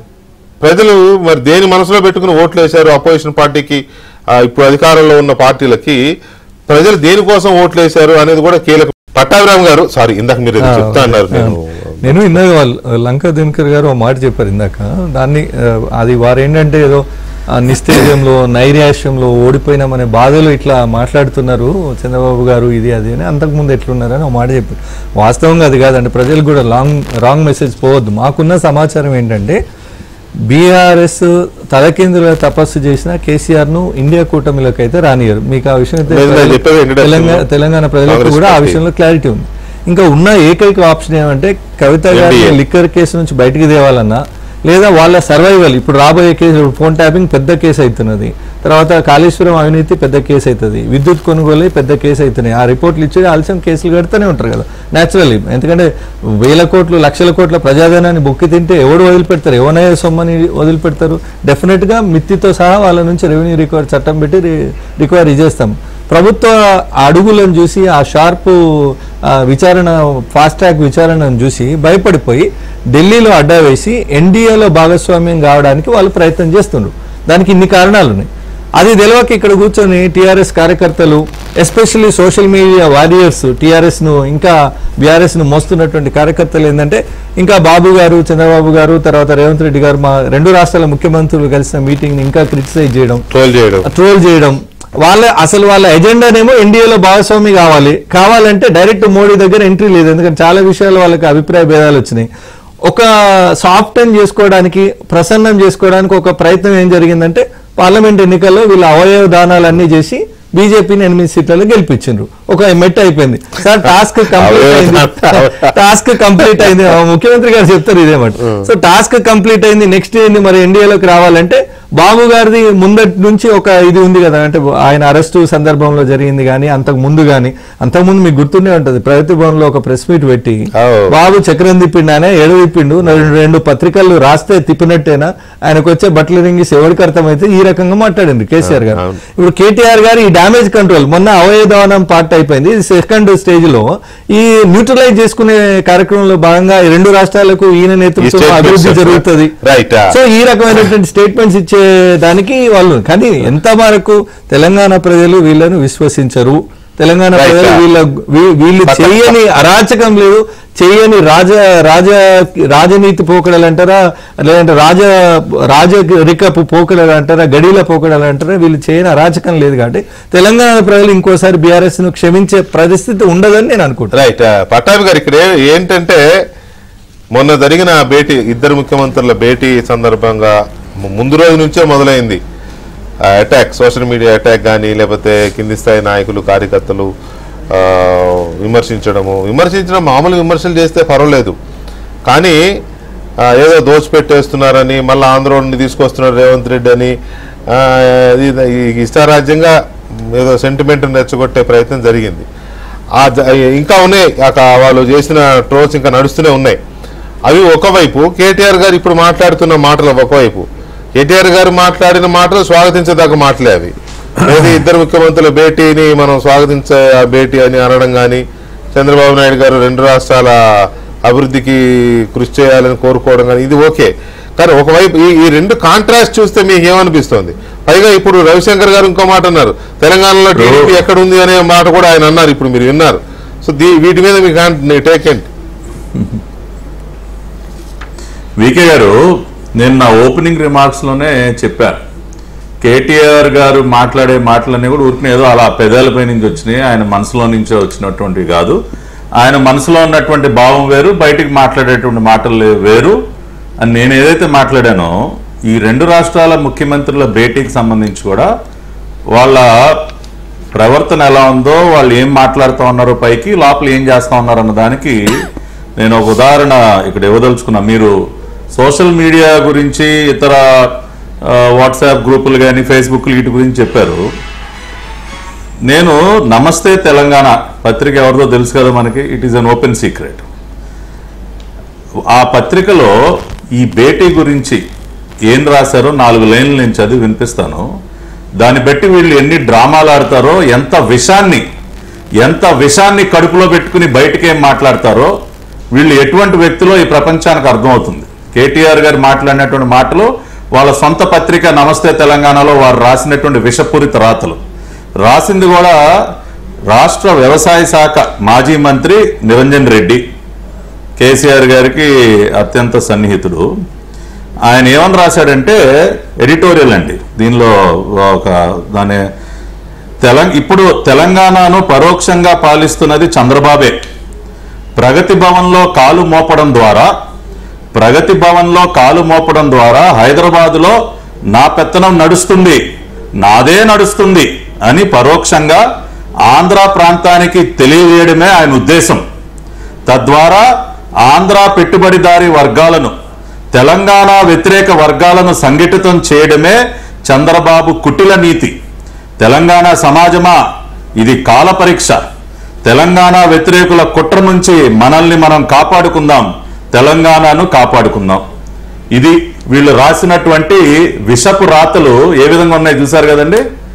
పైకి ఏం మాట్లాడుతున్నారు? అయ్యా మిస్టర్ కేటీఆర్, మీరేం మాట్లాడుతున్నారు? మీ పత్రికలో ఏం రాస్తున్నారు సార్? అంత పిచ్చోళ్ళ ప్రజలు? బయటికి మాటలు మాట్లాడు. మాజీ వ్యవసాయ మంత్రి, నీ కేబినెట్ లో నీ సహచర మంత్రి, నీ పార్టీలో కీలక నాయకుడు రాసినటువంటి విషపూరిత రాత్రులకి నువ్వేమ్మా ఏం జవాబు చెప్తావా? ఇదా దీన్ని రాజకీయం అంటారా? ఎందుకయా మీరు ఇంకా కూడా 2 రాష్ట్రాల ప్రజల్ని ఈ రకంగా రెచ్చగొడతారా? ఇంకా మారరా మీరు? ఈ జన్మలో మారరా మీరు? ఇటువంటి చెత్త రాతలు, తప్పుడు రాతలను రాసి పైకి మాత్రం నటనలు. ఎవరికి కావాలా ఈ నటనలు? ఇంకా చూడండి, రాష్ట్రం విడిపోయినప్పుడు 2014 ఏపీ ముఖ్యమంత్రిగా ఉన్నారు చంద్రబాబు గారు. మరి 2014 నుంచి 2019 వరకు చంద్రబాబు అప్పటి తెలంగాణ ముఖ్యమంత్రి కేసీఆర్ ని ఎందుకు కలిసే ప్రయత్నం చేయలేదా?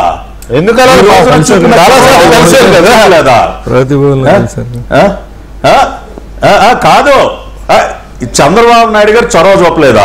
వచ్చి కలవలేదా కేసీఆర్ గారిని? ఇద్దరు ముఖ్యమంత్రులు కలిసి అమరావతి రాజధాని శంకుస్థాపనకి స్వయంగా వచ్చి, బ్రదర్ మీరు రండి, 2 రాష్ట్రాలు కలిసి ఉండాలి. మనం ఏ రాష్ట్రంలో శుభకార్యం జరిగినా, ఏ రాష్ట్రంలో మంచి కార్యక్రమం జరిగినా 2 రాష్ట్రాలు కూడా దాన్ని ఆశీర్వదించాలి, మీరు రండి అని స్వయంగా పిలిచి అక్కడ మీకు గౌరవించలేదా కేసీఆర్ గారిని? గౌరవించారు. ప్రధానమంత్రి ఒట్టి చేతులతో వచ్చాడు, నేను వెనక్కి వచ్చేసానని కూడా చెప్పినారు కదా ఈయన. చెప్పారు కదా. ఇవన్నీ మర్చిపోతారా? ఇవన్నీ ప్రజలు మర్చిపోతారా? అసలు నిజంగా ఎంత విషయం వికే గారు, అసలు ఇది చదువుతుంటే పేలాలేరుకునే రకంగా ఉంటది రాజకీయం, పేలాలేరుకునే రాజకీయం. ఇక్కడ మాత్రం చాలా ఇది దారుణమైన, ఇది నిజానికి మొన్నటి నుంచే చర్చ జరుగుతుంది. ఇది దారుణమైన ఇదే. రవిశంకర్ గారు ఇప్పుడు మీరే చెప్పండి, మిమ్మల్ని అడుగుతారు, మీరే చెప్పండి రవిశంకర్ గారు. ఇప్పుడు చంద్రబాబు నాయుడు గారు, కేసీఆర్ గారు ఇద్దరు ఒకేసారి సీఎంలో ఉన్నప్పుడు 2014 నుంచి అమరావతి శంకుస్థాపనకి రమ్మనడమే కాదు, పాలమూరు రంగారెడ్డి మీకు పట్టిసీమ మాకు ఇద్దరం కలిసి చేసుకుందామనే మీటింగ్ కూడా జరిగింది. ఆ మేరకు పాలమూరు రంగారెడ్డిని పూర్తి చేసే ప్రయత్నం తెలంగాణ ప్రభుత్వం చేసింది. అక్కడ తెలంగాణ ప్రభుత్వంతో కుదిరిన అంగీకారంతో అక్కడ వాళ్ళు పట్టిసీమ కట్టుకున్నారు. ఇట్లాంటి భేటీలు చాలా జరిగినాయి కదా. ఒకటి, ఎందుకు ప్రయత్నం చేయలేదని నిరంజన్ రెడ్డి గారు మరి ఎందుకు అడిగారో, ఏ చీకట్లో ఉండి అడిగారో, లేకపోతే ఆయన అప్పుడు తెలంగాణ లేరో నాకు తెలియదు. రెండవది, చంద్రబాబు నాయుడు గారు ప్రజాభవన్కి వస్తే ఇప్పుడు ఇక తెలంగాణ నాదే అని ఆంధ్ర ప్రజలకి చెప్పడానికి వచ్చాడు అని రాస్తే, మరి జగన్మోహన్ రెడ్డి గారు ఎన్నిసార్లు వచ్చాడండి ప్రగతి భవన్కి, ఎన్నిసార్లు భోజనం చేశాడండి, బిర్యానీలు అవి ఇవి తినిపించారు కదా. మరి దాని అర్థం ఏంటి? అన్నిటికీ మించి కాళేశ్వరంకి చీఫ్ గెస్ట్ గా పిలిచారు. కాళేశ్వరం నీటి విడుదలకి చీఫ్ గెస్ట్ గా పిలిచినారు కదా. మరి దాన్ని ఏ ఉద్దేశంతో పిలిచారు? ఆంధ్రప్రదేశ్ మనదే అని, ఆంధ్రప్రదేశ్ ముఖ్యమంత్రి మన జోబిలో ఉన్నాడు, మన షెడ్యూలో ఉన్నాడని చెప్పడానికి పిలిచినారా? ఇటువంటివి కూడా వస్తాయి కదా. ఎందుకు ఈ రకంగా రెచ్చగొట్టి ఇంకా పబ్బం గడుపుకునే ప్రయత్నాలు? వెంకటకృష్ణ గారు చెప్పండి అన్న. చంద్రబాబు నాయుడు గారు పిలిస్తే చంద్రశేఖరరావు గారు గౌరవ తొలి ముఖ్యమంత్రి గారు ఆ రోజు ఆంధ్రాకు వెళ్ళడం జరిగింది. ఆ రోజు నరేంద్ర మోడీ గారు కూడా మరి ఆ వేదిక మీద ఉండేది. వారు తెలంగాణ తెలుగు రెండు రాష్ట్రాలు బాగుండాలని వారిద్దరు కూడా అనుకున్నారు. అనుకోవడమే కాదు, చాలాసార్లు కేటీఆర్ గారు, మా ఈటల రాజేందర్ గారు, మా హరీష్ రావు గారు కూడా చంద్రబాబు నాయుడు గారు ఉన్నప్పుడు వారు వెళ్ళడం జరిగింది. అనేక విభజన సమస్యల మీద కూడా ఆ రోజు చర్చ జరగడం జరిగింది. ఇప్పుడు జగన్ ఎందుకు పిలిచిండ్రంటే, జగన్ ముఖ్యమంత్రిగా ఉన్నాడు. గోదావరి నది ఇరు రాష్ట్రాలకు మరి సయోధ్యగా ఉండేటువంటిది. తెలంగాణ నుంచి ఇలా పోలవరం ప్రాజెక్టు నిర్మాణంలో ఉన్నటువంటి పోలవరం ప్రాజెక్టు ఎన్ని సంవత్సరాలు అవుతుందో మీ అందరూ తెలుసు. అదేవిధంగా ఖమ్మం జిల్లాలో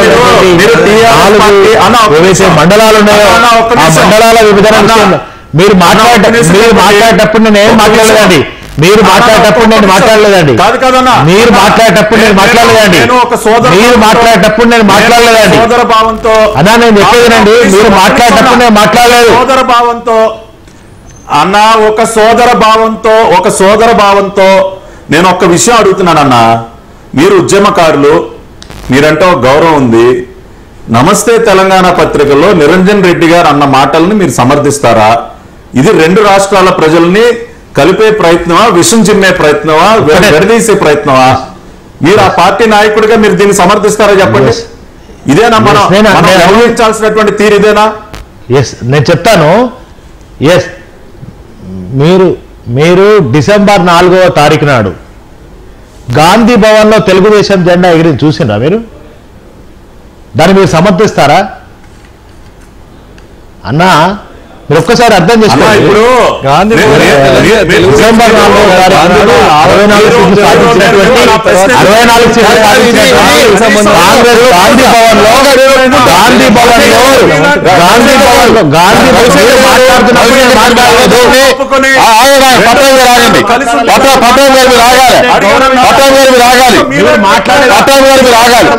దయచేసి ఆగాలి.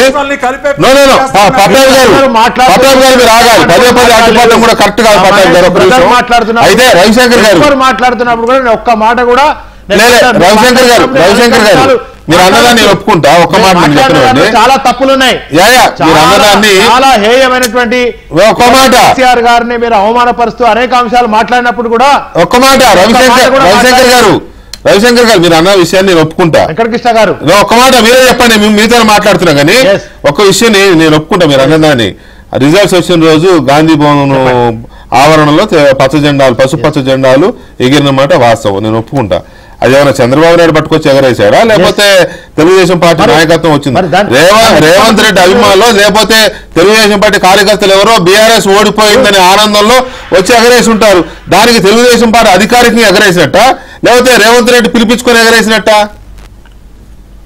మీలాంటి విద్యులు ఎమ్మెల్యేగా చేసిన వాళ్ళు అలాంటి సిల్లీ థింగ్ ని దాన్ని అడ్డం పెట్టుకొని ఈ తప్పును కప్పించుకోవాలనుకుంటారని నేను ఊహించలా. వెంకటకృష్ణ గారు నేను ఒకటే చెప్తున్నాను. ఇవాళ చంద్రబాబు నాయుడు సహకారంతో వారి శిష్యుడైనటువంటి రేవంత్ రెడ్డి ఆనాడు ఓటుకు నోటు విషయం తెలుసు కదండి, నేను బాగా లోతుకోని ఇంకా బాబు గారి శిష్యుడు కదా, చంద్రబాబు గారు పైన సేకరణ ఇస్తే కింద నుంచి దండం పెట్టి పోయినాడు కదా కేసీఆర్ ఎవరు? చంద్రబాబు శిష్యుడు కదా. సోనియా గాంధీ చాలా సహజం. మాట వస్తే సహచరుడు ఇండిపెండెంట్ ఎమ్మెల్సీగా గెలిచి ఆ తర్వాత టీడీపీ పార్టీలో పోయిండు, అదంతా హిస్టరీ అందరికి తెలిసే విషయం. మీరు గురు శిష్యులు వారు మాట్లాడుతున్నప్పుడు గానీ మీరు పచ్చి అబద్ధాలు మాట్లాడుతున్నారు. నేను ఒక్క మాట కూడా మాట్లాడలేదు. కేసీఆర్ కేసీఆర్ గారి మీద, కేటీఆర్ గారి మీద, బీఆర్ఎస్ మీద ఎన్ని నిందలు వేసినా కూడా నేను ఒక్క మాట కూడా ఆయన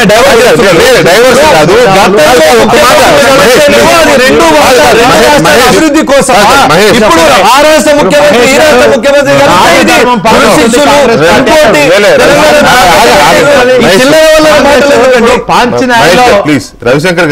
పాంచినాయలో ఇవాళ వాళ్ళు పెట్టినటువంటి ఫిరాయింపు జరిగితే, ఇదే రాహుల్ గాంధీ ఫిరాయింపు జరిగితే వాళ్ళ యొక్క మరి అధికారాన్ని వెంటనే తొలగిపోయేటట్టుగా చేస్తామని ఇదే రాహుల్ గాంధీ ఇదే రాజ్యాంగాన్ని పట్టుకున్నాడు.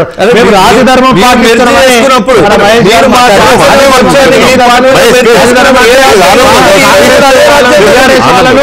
బీఆర్ఎస్ వాళ్ళను మరి తీసుకోవడం రాజధర్మం అవుతుందా?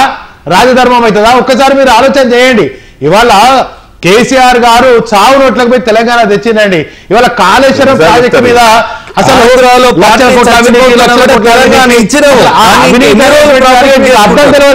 మీకు అర్థం తెలియదు. అది 80,000 కోట్లు మాత్రమే. ఏది ఇప్పటి వరకు 80,000 కోట్లు మాత్రమే కాళేశ్వరం మీద ఖర్చు కాబడ్డాయి, టెండర్లు అయినాయి. అయితే ఈ కాళేశ్వరం ప్రాజెక్ట్ ఒక్కటే కాదు, కాళేశ్వరం నుంచి 1,42,000 కోట్ల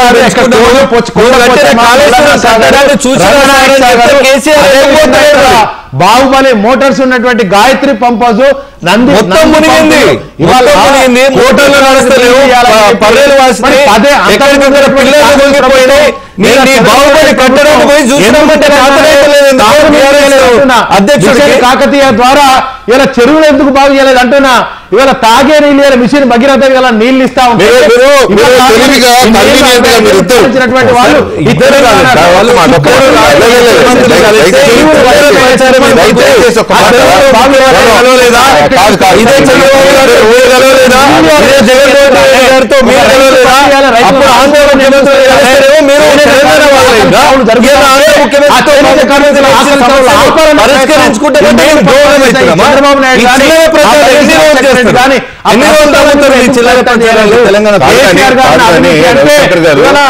చాలా ప్రమాదంలో పడతారు.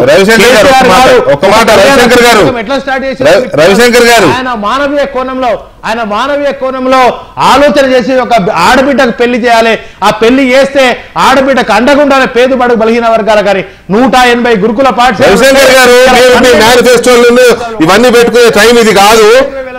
తెలివిగా కన్వీనియంట్ గా టాపిక్ డైవర్ట్ చేయడం వల్ల ప్రయోజనం లేదు. దోపిడీ చేసిన చూసారు, రైతు బంధు పేరుతోనే హైవేలకు వెంచర్లకు రైతు బంధు కట్టబెట్టింది చూసారు, ధరణి పేరుతోనే 1,000 కోట్లు కొల్లగొట్టింది కూడా చూసారు. ఇట్లా బుద్ధి చెప్పారు తెలంగాణ. మరి ఆయన అసలు ఈ రోజు చర్చకి ఆయన మాట్లాడారు కొట్లాడి తెచ్చినటువంటి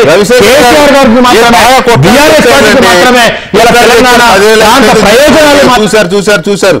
ఒక మాట వినండి రవిశంకర్ గారు, దయచేసి వినండి.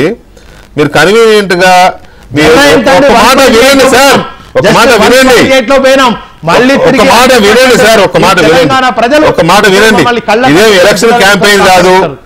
ఎలక్షన్ క్యాంపెయిన్ కాదు, ఎలక్షన్ డిబేట్ అసలే కాదు. ఓకే, ఇక్కడ టాపిక్ అసలు టాపిక్ వదిలేసి డిస్టర్బ్ చేశారు కదా. అదే ఒక్క నిమిషం రవిశంకర్ గారు, ఒక్క నిమిషం సార్. ఎవరిని మీరేం అనలేదు అనేది ఎంత నిజమో మాట్లాడినా కూడా నేను డిస్టర్బ్ చేయలేదు. ఒక మాట నేను చెప్పేది వింటే కదా మీకు అర్థమవుతుంది. మీరేమంటున్నారు? మీరు బీఆర్ఎస్ నిందించారు, మీరు కేటీఆర్ గారిని నిందించారు, మీరు కేసీఆర్ గారిని నిందించారని మీరు అంటున్నారు. అసలు ఈ చర్చ మొదలైంది దేని మీద? కేటీఆర్ గారు నిన్న మాట్లాడిన దాని మీద, కేసీఆర్ హరీష్ రావు గారు నిన్న మాట్లాడిన దాని మీద. రావాల్సిన అటాక్ అంతా అక్కడి నుంచి వచ్చింది కదా, ఆ రావాల్సిన అటాక్కి పరిస్థితి ఏంటి అని ఇక్కడ చర్చ. ఆ సందర్భంగా ఆ మాటలు వాళ్ళు చెప్పిన దానికి కౌంటర్గా వీళ్ళ మాటలు వస్తున్నాయి. చెప్తాను కదండి, ఒక్క నిమిషం, దాన్ని మీరు సమర్థించుకోవచ్చు, అంతేగాని నన్ను ఏదో ఒంటరిగాని చేసి మీరే మాట్లాడుతున్నారు అనేది కరెక్ట్ కాదు అంటున్నా. ఆల్రెడీ మీ వాళ్ళు మీ నాయకులు ఇద్దరు మాట్లాడలేసారు, దుమ్ముగా మాట్లాడేసారు. సింగిల్ గా కొట్లాడే శక్తి మీకున్నది, మీకున్నది, నిజాన్ని చెప్పే శక్తి మీకున్నది. అయితే తెలంగాణ అంశంలో సింగిల్ గా కొట్లాడగలరు, ఎవరికి ఉండే ఇది వాళ్ళకు ఉంటుంది, ఐ రెస్పెక్ట్ యూ, అంతవరకు బాగానే ఉంది. నేనేమంటున్నానంటే ఇప్పుడు కేటీఆర్ గారు చెప్పేది ఏంటి, మేము విడివిడిగా తీసుకోలేదు ఎమ్మెల్యేలని, మేము విలీనం చేసుకున్నాం అంటే ఇండైరెక్ట్ గా మీరు కూడా చేసుకుంటే అట్లా చేసుకోండి అని చెప్పదలుచుకున్నారా?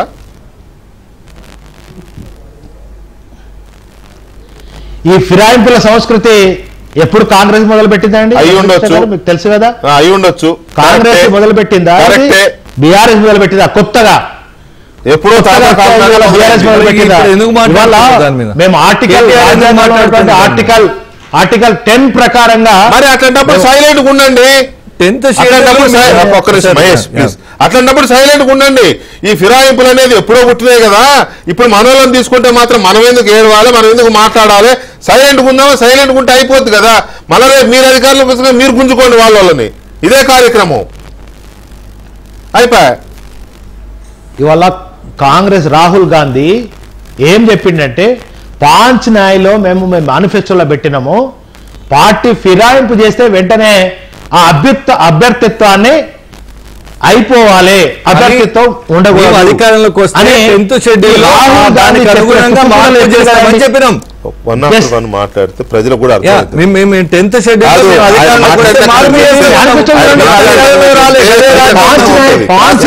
చెప్తుందో చూడండి, మీ పాంచ్ న్యాయం ఏం చెప్తుందో చూడండి.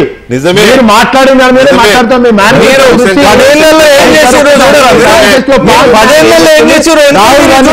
ఏమాట్లాడు చెప్పండి.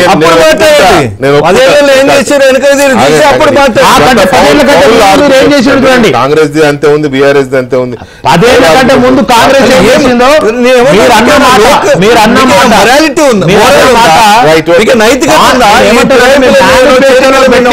కట్టుబడి ఉన్నారా?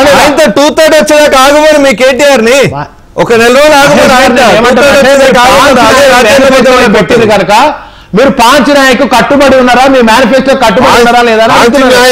పాంచ్ న్యాయ వాళ్ళ మేనిఫెస్టో అండి, బాగుంది, మీరు అన్న పాయింట్ కరెక్టే, నేను కూడా ఒప్పుకుంటా. వాళ్ళు అధికారంలోకి వస్తే అది చేస్తా ఉన్నారు, అధికారంలోకి రాకపోయినా కూడా ఆ నీతికి నిజాయితీకి నిలబడి ఉండాలా, కట్టుబడి ఉండాలనేది మీ ఆర్గ్యుమెంట్. అది తప్పులేదు, మీ ఆర్గ్యుమెంట్ చేయడంలో తప్పులేదు. కానీ వాళ్ళు ఏమంటున్నారు, మేము ప్రభుత్వం కూలగొడతా ఉన్నారు, అందుకని మీరు అన్నారు కాబట్టి మేము చేస్తున్నాం. మీరు అప్పుడు మీరు మనం అన్నాం కదా, గుర్తుందా, మన ప్రభుత్వాన్ని కూలగొడతా ఉన్నారని అదే చేశారు. కానీ ఇప్పుడు కాదంటే కుదరదులే, కానీ మేము అన్నిటికీ సాక్షులం. ఒక్క మాట వినండి రవిశంకర్ గారు, ఇప్పుడు కాంగ్రెస్ చేసేదానికి మేమే సాక్షులం, ఆనాడు కేసీఆర్ గారు చేసిన దానికి మేమే సాక్షులం, అప్పుడు అంతకుముందు రాజశేఖర రెడ్డి చేసిన దానికి మేమే సాక్షులం, మధ్యలో టీడీపీ వాళ్ళు చేసిన దానికి మేమే సాక్షులం, అన్నిటికీ మేమే పాపాల భైరవులం. మీరు లేదన్నంత మాత్రాన ఏది ఆగదు, మీరు చేసింది అదే, ఇప్పుడు వాళ్ళు చేస్తున్నది అదే. అదే విచిత్రమైన పరిస్థితి. విక్రమ్ గారు, ఇప్పుడు వీళ్ళ ఇద్దరి సంవాదంలో చాలా కీలకమైనటువంటి పాయింట్లు మహేష్ గారు కూడా మర్చిపోయారు. వారు ఏమన్నారంటే, రవిశంకర్ గారు అంటే ఫాల్స్ ప్రామిసెస్ చేశారు, కేసీఆర్ గారు ఇచ్చేదానికంటే ఎక్కువ ఇచ్చి చేశారు అనేది వారు మాట్లాడుతున్నారు. ఫాల్స్ ప్రామిసెస్ ఎవరు చేయలేదు, అందరూ చేస్తూనే ఉన్నారు. ఇప్పుడు 2014లో కేసీఆర్ గారు ఏమన్నారు, తెలంగాణ వస్తే దళితుడే ముఖ్యమంత్రి అన్నారు, దళితులకు 3 ఎకరాలు భూమి ఇస్తా ఉన్నారు, KG to PG ఉచితం అని అన్నారు. సో ఇవన్నీ కూడా కన్వీనియంట్గా తర్వాత మర్చిపోయారు. అంటే నేను ఎందుకు చెప్తున్నానంటే, అదేదో వారిని విమర్శించడానికి వాళ్ళు చేశారు, వీళ్ళు చేశారు. తర్వాత అందువల్ల కేవలం ఏదో హామీల వల్లనే ప్రజలోనే కాదండి, అంటే బేసిక్గా పరిపాలనలో కావాల్సింది, ఇందాక మనం ఇక్కడ మాట్లాడుకుంటుంది ఏంటంటే సంక్షేమం, అభివృద్ధి. ఎస్, నేను కూడా ఒప్పుకుంటా, కేసీఆర్ గారు బెటర్ సంక్షేమం ఇచ్చారు, అభివృద్ధి ఇచ్చారు చాలా ప్రభుత్వాల కంటే దేశంలో. కానీ ఎందుకు ఓడిపోయింది అనే దాని మీద ఒక ఇంట్రోస్పెక్షన్ ఏంటంటే ఇక్కడ స్వేచ్ఛ మిస్ అయిందండి, హక్కులు మిస్ అయినాయి, ప్రజల హక్కులు స్వేచ్ఛ మిస్ అవ్వడం అనేటువంటిది జరిగింది. ఏదైతే తెలంగాణ ఆత్మగౌరవం అన్నారో ఆత్మగౌరవాన్ని దెబ్బతీసేటువంటి ప్రయత్నాలు జరిగినాయి. దానివల్ల ఓడిపోయావు అనేటువంటి ఒక ఇంట్రోస్పెక్షన్, ఒక ఆత్మ పరిశీలన అనేటువంటిది లేకపోవడం అనేటువంటిది చాలా దీనిగా ఉన్నది. తర్వాత ఇంకోటి కూడా మనం చూసాం, పత్రికా స్వేచ్ఛను కూడా చాలా హరించినటువంటి పరిస్థితి. మీకు గుర్తుంది కదా, ఇది అంత మైలు లోపలికి అని కూడా. అంటే కేవలం సంక్షేమం అభివృద్ధి కాదండి, ఇంక్లూజివ్నెస్ అనేటువంటిది ఉండాలి. అభివృద్ధి అంటే కేవలం ఏదో సంక్షేమ పథకాలు కొన్ని ఇవ్వటం, లేకపోతే ఇంకేదో కొన్ని బ్రిడ్జిలు అలాంటివి కట్టడం కూడా కాదండి. ప్రజలకు అన్ని విధాల ప్రజల యొక్క స్వేచ్ఛ, వాళ్ళ యొక్క హక్కుల్ని కాపాడాల్సిన పరిస్థితి ఉన్నది. అందువల్ల వాళ్ళ ఆంధ్రప్రదేశ్లో కూడా ఎందుకు ఆశ్చర్యపోతున్నారు అని అంటే అక్కడ అసలు పరిపాలన లేదు, ప్రజలకి ఏ మాత్రం స్వేచ్ఛ లేదు, హక్కులు లేవు అక్కడ. ఇక్కడే ఏ విధంగా జరిగింది అక్కడ కూడా ఆ విధంగా జరిగింది. అందువల్ల కేవలం ఇంత ఏదో జరిగింది, 2 లక్షల కోట్లు మేము ట్రాన్స్ఫర్ చేసేసాం కాబట్టి ప్రజలందరూ ఓట్లు వేస్తారని అక్కడ ఏదైతే దెబ్బతి తిన్నారో ఇక్కడ కూడా అట్లనే జరిగింది. అందువల్ల ఇంకోటి, ఇప్పుడు పట్టాభి గారు ఒకటి చెప్పారు, మన నిరంజన్ రెడ్డి గారి ఆర్టికల్ అని. ఇవాళ యాక్చువల్లీ కేసీఆర్ గారి మీద చాలా మంది గ్రౌజ్ ఏంటంటే తెలంగాణ ఫార్మేషన్ తర్వాత ఆంధ్ర కాంట్రాక్టర్లకు మొత్తాన్ని ఇక్కడ దించారనేటువంటిది కూడా ఒకటి ఉన్నది. మరి అది మీరు గుర్తించడం లేదా ఏమండి? ఇక్కడ మొత్తం పనులన్నీ తెలంగాణలో జరిగిన పనులన్నీ ఆంధ్ర కాంట్రాక్టర్లు అనేది అది ఆనందం కదా. మరి అది మీరు చేసే చంద్రబాబు నాయుడు గారు ఏదో రాగానే ఇక్కడ ఏదో జరిగిపోయినట్టుగా ఇదంతా జరగటం అనేటువంటిది కేవలం ఒకటండి, ఓటమికి తగినటువంటి కారణాలు ఏంటనేది మీరు తెలుసుకోవాలి. దానికి తగినట్టుగా మళ్ళీ ప్రజలని ఆదరణ పొందాలి తప్ప రకరకాలుగా అటు తిప్పి చేయటం వలన నిన్న చాలా తరువుగా ఎక్స్పోజ్ అయిపోయాడు ఆయన కేటీఆర్ గారు ఢిల్లీలో ప్రెస్ కాన్ఫరెన్స్ వల్ల. ఆయన ఆర్గ్యుమెంట్స్ అన్ని, ఎందుకంటే ఆయన బాగా చదువుకున్నవాడు, బాగా మాట్లాడగలిగినటువంటి వాడు, అటువంటి వాడు నిన్న ఆయన సెల్ఫ్ గోల్ వేసుకున్నాడు. ఏ ఒత్తిడిలోనూ ఆ సెల్ఫ్ గోల్ పడినట్టుగా అనిపిస్తూ ఉంటుంది చూస్తే. ఒత్తిడి ఇక్కడ ఉన్న పొలిటికల్ ఒత్తిడి కావచ్చు, వాళ్ళు ఢిల్లీ వెళ్ళిన ఏ పర్పస్ మీద, కాంట్రాడిక్టరీ స్టేట్మెంట్స్, ఢిల్లీ ఏ పర్పస్ మీద వెళ్ళారో ఆ పర్పస్ లో అనుకున్నది జరగకపోవడం, ఇట్లాంటి ఒత్తిడిలోంచి వచ్చిన ప్రెస్ కాన్ఫరెన్స్ అది. అక్కడ ఏదో బ్యాలెన్స్ మిస్ అయింది. అయితే ఇక్కడ ఇంపార్టెంట్ సబ్జెక్ట్ ఏంటంటే ఇంకొకటి మనం చర్చించాల్సింది, ఆంధ్రప్రదేశ్లో వచ్చిన ఫలితాలని తెలంగాణలో వచ్చిన ఫలితాలు రెండింటిని కంపేర్ చేస్తూ ప్రజలు అభివృద్ధికి సంక్షేమానికి ఓట్లు వేయలేదు అని మాట అన్నారు. మరి ఇంకా దేనికి వేశారు అనే దాని మీద మొన్న మేలో జరిగిన ఆంధ్రప్రదేశ్లో జరిగిన అసెంబ్లీ ఎన్నికల్లో కానీ, అంతకుముందు నవంబర్లో 2023 నవంబర్లో తెలంగాణలో జరిగిన అసెంబ్లీ ఎన్నికల్లో కానీ ప్రజలు అధికార పార్టీలని పక్కన పెట్టి అక్కడ తెలుగుదేశం కూటమిని, ఇక్కడ కాంగ్రెస్ పార్టీని, కూటమిని, ఆ మాటకొస్తే కాంగ్రెస్ కూటమి, వీటికి అధికారాన్ని ఇచ్చారు ప్రజలు. దాని మీద కేసీఆర్ గారి విశ్లేషణ ఏంటి అంటే, జగన్మోహన్ రెడ్డి బాగా సంక్షేమం చేశాడు, అభివృద్ధి అని చెప్పలేదులే. అంతవరకు కేటీఆర్ గారి స్టేట్మెంట్ మనం ఒప్పుకోవాలి. జగన్మోహన్ రెడ్డి బాగా సంక్షేమం చేశాడు కాబట్టి ఖచ్చితంగా గెలుస్తాడని అనుకున్నాం మేము. ఇక్కడ మేము సంక్షేమం అభివృద్ధి చేశాము, అయినా మేము కూడా ఓడిపోయాం. అంటే ప్రజలు సంక్షేమానికి అభివృద్ధికి ఓట్లు వేయడం లేదు, అశ్వత్థామ అతః కుంజరహ అన్నట్టుగా ఆయన స్టేట్మెంట్ చేశారు. కానీ మరి దేనికి ప్రజలు అధికార పార్టీలకు వ్యతిరేకంగా ఓట్లు వేశారు అనే దాని మీద చాలా ఉన్నాయి. ఇందాక లైట్గా విక్రమ్ గారు కానీ మహేష్ గారు కానీ టచ్ చేశారు, ఏదో అరాచకము, అవినీతి, వీటన్నిటితో పాటు ప్రజల్లో ఒక రకమైన అభద్రత, స్వేచ్ఛ లేదు, గొంతు విప్పి నాకు ఇది కావాలి అని అడిగే స్వేచ్ఛ లేదు, ప్రశ్నించే స్వేచ్ఛ లేదు, అడిగితే కొట్టడం, కేసులు పెట్టడం, దాడులు, అధికారుల మీద దాడులు, ఉద్యోగుల మీద దాడులు, ఉన్నత స్థాయి అధికారులు కూడా చెంచాగిరి చేయాలి. పార్టీలు అనేవి అసలు ఉండకూడదు, నామరూపాలు లేకుండా అయిపోవాలి. పార్టీలో ఏ పార్టీ, రాజకీయ పార్టీ ఇంకొకటి అనేది ఉండకూడదు, మనం మాత్రమే ఉండాలి. అక్కడ జగన్మోహన్ రెడ్డి గారు అలాగే వ్యవహరించారు, ఏ పార్టీ ఉండకూడదని. ఇక్కడ బీఆర్ఎస్ పార్టీ అలాగే వ్యవహరించింది, ఏ పార్టీ ఉండకూడదని. సో దాంట్లో ఈ ఆధిపత్య ధోరణి, ఈ అణచివేత ధోరణి, ప్రజల్లో నెలకొన్న అభద్రత, స్వేచ్ఛ లేకపోవడం, వీటి నుంచే ఇగో ఈ ఫలితాలు వచ్చినాయి అనేది ఫైనల్గా వచ్చిన ఒక విశ్లేషణ. 6 ఎలక్షన్లు అప్పుడే వచ్చింది ఈ విశ్లేషణ. నేనేమి పెద్ద కొత్తగా చెప్తున్నది కాదు. కాకపోతే అది కదా ఇంపార్టెంట్. ప్రజలకి ఒక ప్రజాస్వామిక పాలన ఇవ్వాలి, వాళ్ళకి స్వేచ్ఛతో కూడిన పాలన ఇవ్వాలి, స్వేచ్ఛను అందించాలి అనేదాన్ని వదిలేశారు. ఉద్యమకారులుగా బీఆర్ఎస్లో ఉన్న అందరికీ ఈ విషయం తెలుసు. లోపల వాళ్ళు ఒప్పుకుంటారు, కాబట్టి బయటకు ఒప్పుకోలేరు. అది కాస్త ఇబ్బందికరమైన పరిణామం. కాబట్టి రైట్. పటాబ్ గారు, కేటీఆర్ గారు చెప్పిన మాటని అభివృద్ధి సంక్షేమానికి ప్రజలు ఓట్లేయడం లేదు అని ఆపేశారు. దాన్ని మనం ప్రజలు ఎందుకు ఓటేశారు అనే దాన్ని వాళ్ళు విశ్లేషణ చేయలేదనుకోవాలా? సరే, ఈ అభివృద్ధి సంక్షేమం, దానిలో ఉన్నటువంటి డొల్లతనం, ఈ 2 రాష్ట్రాల్లో ఈ 2 పార్టీల పరిపాలనలో అసలు వాస్తవాలు ఏంటనేది మనం చాలాసార్లు చర్చించుకున్నాం. కానీ ఇవాళ ప్రజలు ఎందుకు ఈ 2 పార్టీలకు వ్యతిరేకంగా ఇంత పెద్ద ఎత్తున ఓట్లు వేశారన్న దానికి ఇందాక మీరు చెప్పినట్టు, ఒకటి దొరతనానికి వ్యతిరేకంగా, పెత్తందారీ పోకడలకి వ్యతిరేకంగా, ఫ్యాక్షనిస్టు స్వభావానికి వ్యతిరేకంగా, నియంతృత్వానికి వ్యతిరేకంగా ప్రజలు పెద్ద ఎత్తున ఓట్లేశారు ప్రజాస్వామ్యాన్ని కాపాడటం కోసం. మొన్న ఎన్నికల్లో వికే గారు, నేను అనేక ప్రాంతాల్లో నేను కూడా పర్యటించాను. ప్రజలందరూ కూడా ఏం ఫీల్ అయ్యారంటే, మనం ఇంకొక 5 ఏళ్ళు భయంతో బ్రతకాలా, భద్రతతో బ్రతకాలా, ఏంటి మన ఆప్షన్ ఏంటి? ఇంకో 5 ఏళ్ళు భయపడుతూనా బ్రతుకుదామా, బానిసల్లాగా బ్రతుకుదామా, లేదు ఒక రకమైనటువంటి భద్రతతో స్వేచ్ఛగా బ్రతుకుదామా అన్న క్వశ్చన్ ప్రధానంగా ప్రతి ఒక్కరి మనసుల్లో ఉంది వికే గారు. ఇటువంటి ప్రశ్న ఉత్పన్నమైనప్పుడు మిగతా అన్నిటికంటే ఇదే టాప్ ప్రయారిటీలో వస్తుంది.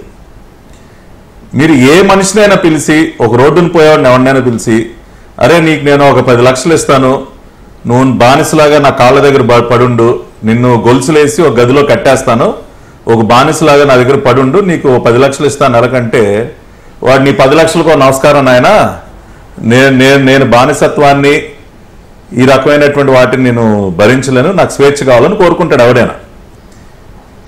ఇవాళ సరిగ్గా ఈ 2 రాష్ట్రాల్లో ప్రజలు కూడా అదే భావించారు. మీ ఉత్తుత్తి బటన్లకి, మీరు వేసే చిల్లరకు నమస్కారం, ముందు మాకు స్వేచ్ఛ కావాలి, ఊపిరాడక మేము నలిగిపోతా ఉన్నాం, ఊపిరాడట్లేదు మాకు, ఈ ఒక్కపోత నుంచి మేము బయటపడాలి అర్జెంటుగా, స్వేచ్ఛా వాయువులు పీల్చుకోవాలని చెప్పి ఓట్లేశారు వికే గారు. జూన్ 4వ తేదీ స్వాతంత్రం, నేను ఇది గతంలో కూడా చెప్పాను, నేను ప్రత్యక్షంగా చూశాను వికే గారు. ఆగస్టు 15, 1947 దేశానికి స్వాతంత్రం వచ్చిన రోజున ప్రజలు ఏ విధంగా సంబరాలు చేసుకున్నారు రోడ్ల మీద మనం ఎవరూ చూడలా. కానీ నిజంగా స్వేచ్ఛ దొరికిన రోజున, స్వాతంత్రం లభించిన రోజున ప్రజలు ఏ రకంగా రియాక్ట్ అవుతారు అన్నది మొన్న చూశాను నేను. జూన్ 4 మధ్యాహ్నం నుంచి చూశాను. అప్పుడు అనుకున్నా, ఓహో దేశానికి స్వాతంత్రం వచ్చిన రోజున కూడా ఇదే రకంగా ప్రజలందరూ కూడా సంబరాలు చేసుకుని ఉంటారు, పండుగ చేసుకుని ఉంటారని చెప్పి ఆ రకంగా ఉత్సవం చేసుకున్నారండి. మరీ ముఖ్యంగా మహిళలు సార్, అసలు అంత పెద్ద ఎత్తున మహిళలు, అసలు కొంతమంది అయితే ముగ్గులేసేస్తా ఉన్నారు. సంక్రాంతి పండుగ రోజున మనం ముగ్గులేస్తాం చూసారా, ఆ రకంగా రంగోలీలు ముగ్గులేసేస్తా ఉన్నారు, రోడ్లపైన పిండి వంటలు స్వీట్లు పంచేస్తా ఉన్నారు. అసలు ఒక రకమైనటువంటి తన్మయత్వంలో ఆ రోజున, అబ్బా ఇన్ని 5 సంవత్సరాలు ఒక్కపోత తర్వాత మనకి స్వేచ్ఛా వాయువులు దొరికాయన్న లెవెల్లో రియాక్ట్ అయ్యారు సార్. ఆ రకంగా నిర్బంధించేశారు, గుప్పెట్లో బిగించేశారు, భయం అనేటటువంటి ఒక దుప్పటిని కప్పేశారు ఇద్దరు నియంత్రులు. ఇద్దరు కూడా వీళ్ళు మళ్ళీ డైలాగులు, ఇది పేదలకి పెత్తందారులకి మధ్య యుద్ధం అంట. ఆ మాటలు చూడండి, దాంతో ఇంకా ఒళ్ళు మండింది. ఆ డైలాగులు విన్న తర్వాత ఇంకా ఒళ్ళు మండింది ప్రజలకి. ఎవడు పేదవాడు, ఎవడు పెత్తందారుల పక్షాన ఉన్నాడు మాకు తెలియదు అంటారా? ప్యాలెస్ల్లో ఉండేవాడు పేదవాడా, ప్యాలెస్ల్లో ఊరికొక ప్యాలెస్ కట్టుకునేవాడు పెత్తందారా? ఎవరికి వినిపిస్తారా మీరు కహానీలు? పెత్తందారి పోకడలు ఎవడరా చూపిస్తున్నది? ఇంటి చుట్టూ 144 సెక్షన్లు పెట్టుకుని పోలీసుల్ని కాకిలను అడ్డం పెట్టుకుని లాఠీలతో చితకబాదేవాడు పెత్తందారా, లేకపోతే పేదల పక్షపాత అని చెప్పి ఆ మాటలకు ఇంకా కూడా ఉక్రోషం, ఇంకా కూడా ఆవేశం వచ్చి, లేకపోతే ఏం మెజారిటీలు సార్? ఆ మెజారిటీలు 95,000 మెజారిటీలా? అసలు ఇటువంటి మెజారిటీలు మన రాష్ట్రంలో చూసాం. ఇంత ఏకపక్షంగా ఎన్నిక కూడా 17%, ఏదో 40% వచ్చినాయని చెప్తా ఉన్నారు. కానీ కూటమికి వచ్చినటువంటి ఓట్లు 57%, 17% తేడాను మర్చిపోతా ఉన్నారు. అంటే వన్ సైడ్ ఎలక్షన్ జరిగింది ఆంధ్రాలో. ఎప్పుడైనా 57% 40% చూసారా? పట్టాభి గారు అది ఓకే, ఒక్క నిమిషం పట్టాభి గారు ప్లీజ్. రవిశంకర్ గారు, మీరు మీ ఉద్దేశంలో ఏమనుకుంటున్నారు? అభివృద్ధి సంక్షేమం ఈ రెండింటికి ఓట్లు వేయలేదు జనం, ఈ రెండింటిని పట్టించుకోలేదు జనం అనేది కదా కేటీఆర్ గారు చెప్తున్న అనాలిసిస్. మీరు ఫీల్డ్లో ఉన్నారు, ఎమ్మెల్యేగా పనిచేసి పోటీ చేసినారు కాబట్టి మీ అబ్జర్వేషన్ ఏంటి? ప్రజలు దేనికి ఓటు వేసినారు మరి అభివృద్ధి సంక్షేమానికి కాకుండా?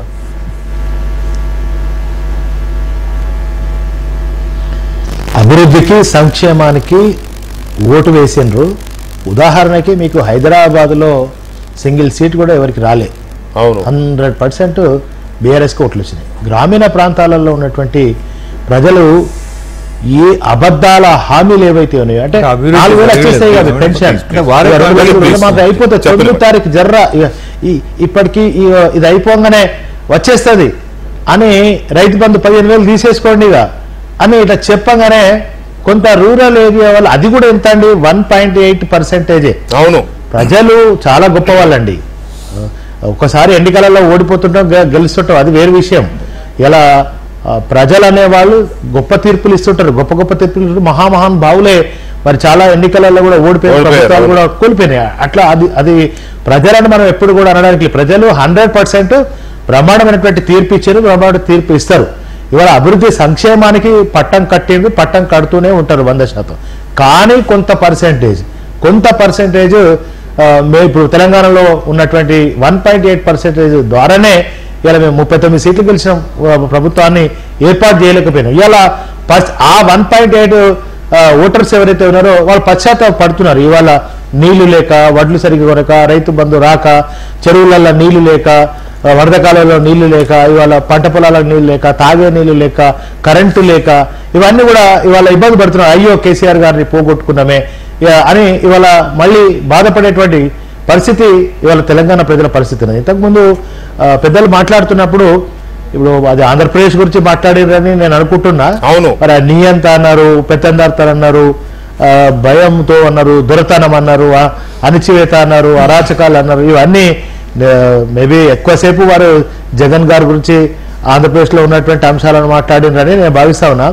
ఎక్కడ కూడా కేసీఆర్ గారు 10 ఏళ్లలో నేను ఒక దళిత మాదిగ బిడ్డను డైరెక్ట్ వారి ఇంట్లో పోయి నేను 15-20 సార్ల వారి డైనింగ్ టేబుల్ మీద అన్నం తినను. అయితే చాలా మంది ప్రాపగండ అబద్ధము ఊరంతా జుట్టొచ్చేలోపు నిజము గడప దాటదన్నట్టుగా చాలా మంది కేసీఆర్ గారి మీద, బీఆర్ఎస్ ప్రభుత్వం మీద అన్నెసెసరీ ఆరోపణలు, అబద్ధపు ప్రచారాలు, విష ప్రచారాలు చెమ్మిండ్రు కనుక వాటిని మేము ఎదుర్కోలేకపోయినాం, మేము వాటిని తిప్పికొట్టలేకపోయినాం. మా పార్టీలో కూడా, మా ప్రభుత్వంలో కూడా చిన్న పొరపాట్లు జరిగినాయి, మా పార్టీలో కూడా పొరపాట్లు జరిగినాయి. జరగలేదు అని చెప్పట్లేదు నేను. మా పార్టీలో కూడా కొన్ని పొరపాట్లు, చిన్న పొరపాట్లు జరిగినాయి.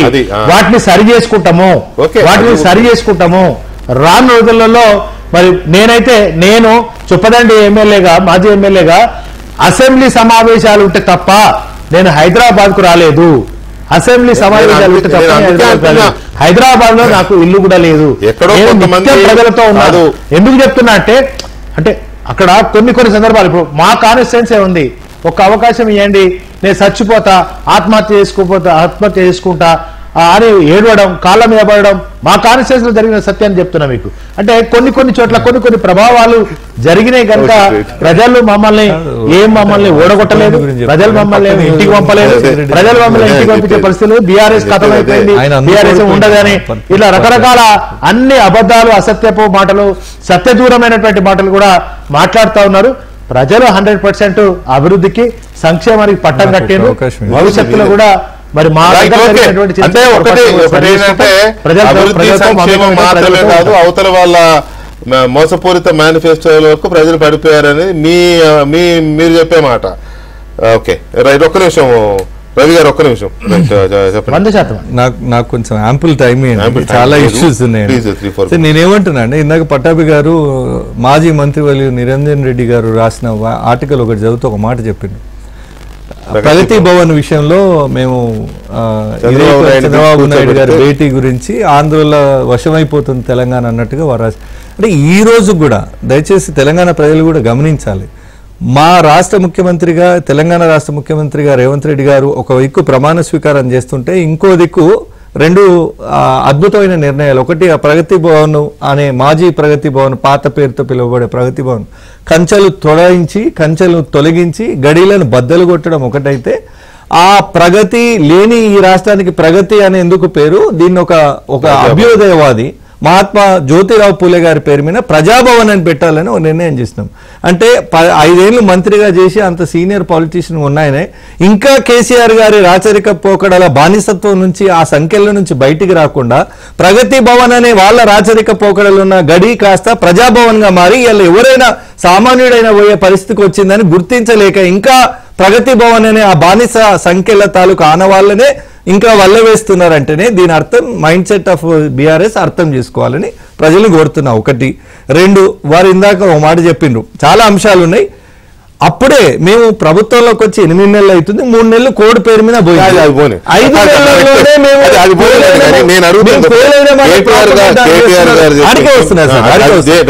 అభివృద్ధి సంక్షేమాలకు ఓట్లు పడలేదు అంటే గతంలో ఇండైరెక్ట్ గా ఇక్కడ ప్రాంత ప్రజలు తెలివి కల వాళ్ళు, గ్రామీణ ప్రాంత ప్రజలు తెలివి తక్కువ వాళ్ళు, తెలంగాణ గ్రామీణ ప్రాంతాల్లో జిల్లాల్లో ఉండే ప్రజలందరూ తెలివి తక్కువ వాళ్ళని ఒక ఇంటర్వ్యూలో కేటీఆర్ గారు చెప్పినారు నిర్మోహమాటంగా. ఇప్పుడు అన్న సుంక రవిశంకర్ గారు కూడా ఒక మాట ఏమంటున్నారు అంటే జిహెచ్ఎంసీలో మా అభివృద్ధికే పట్టం కట్టారట. ఈ రోజు కూడా ఆయన అదే చెప్తున్నాడు. ఆ కేటీఆర్ గారు అభివృద్ధికి ఓట్లు వేయలేదన్నారు, ఈయన పట్టం కట్టిరంటుండే. ఏంటంట, జిహెచ్ఎంసీ ఏరియాలో ఉన్న ప్రజలు మొత్తం సీట్లు మాకే ఇచ్చిండ్రు అంటే ఇక్కడ అభివృద్ధి మరి అంటే రూరల్ మొత్తం తెలంగాణ జిల్లాలు మొత్తం తుడిచిపెట్టుకపోయినా అభివృద్ధి మేము చేయలేదని వారి స్టేట్మెంట్ లోనే రూబిడ్ అవుతుంది కదా. నేను అదే అంటున్నా, మీరు అభివృద్ధి అంటే మీకు మీరుగా గొప్పలు చెప్పుకునే అభివృద్ధి, రియల్ ఎస్టేట్ మై హోమ్ వెంచర్లో చుట్టేసిన 60 feet రోడ్లు కావు అభివృద్ధి అంటే, సినిమా గెస్ట్ హౌస్లోకి వేసిన ఫ్లైఓవర్లు కాదు అభివృద్ధి అంటే. ఇది తెలంగాణ ప్రజలు గుర్తించారు కాబట్టి మిమ్మల్ని మళ్ళా దించి బండకు కొట్టి నేలకు కొట్టి పార్టీని అడ్రస్ లేదు.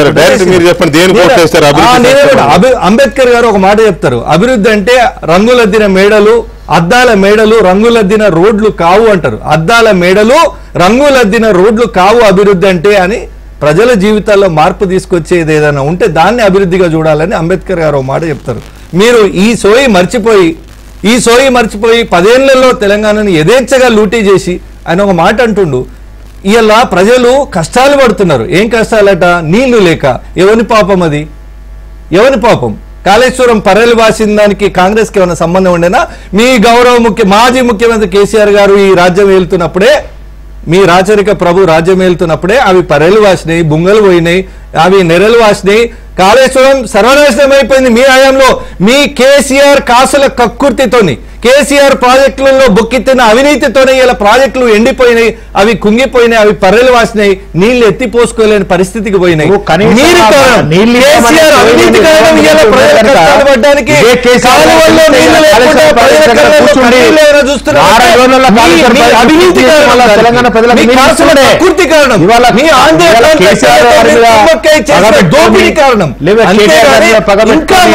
తెలంగాణ ప్రజలకు 8 నెలలు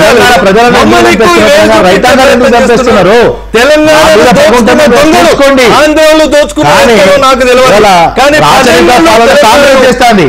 ఏళ్ళ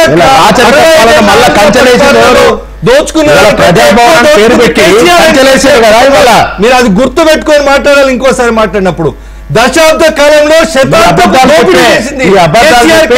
అధికారంలోకి కేసీఆర్ కుటుంబ పాలన చూసి అధికారంలోకి వచ్చారు. ఆగన్నా, నువ్వు మాట్లాడినంత సేపు విన్నా కదా, జరాగు. నేనేమంటున్నా, నువ్వు 20 భోజనం చేసినావా?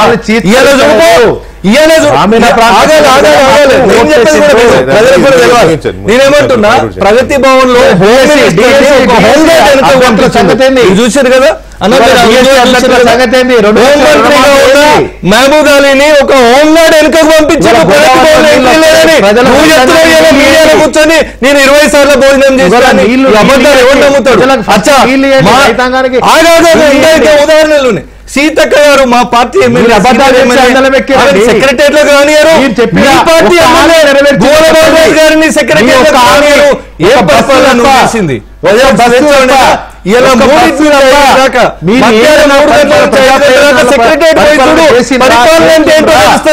వాళ్ళ బిడ్డలు పోలీసు వాళ్ళు దాడి చేసి అంటే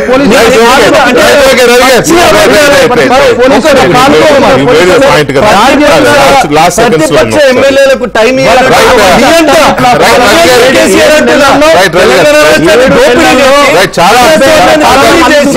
ప్రతిపక్షాన్ని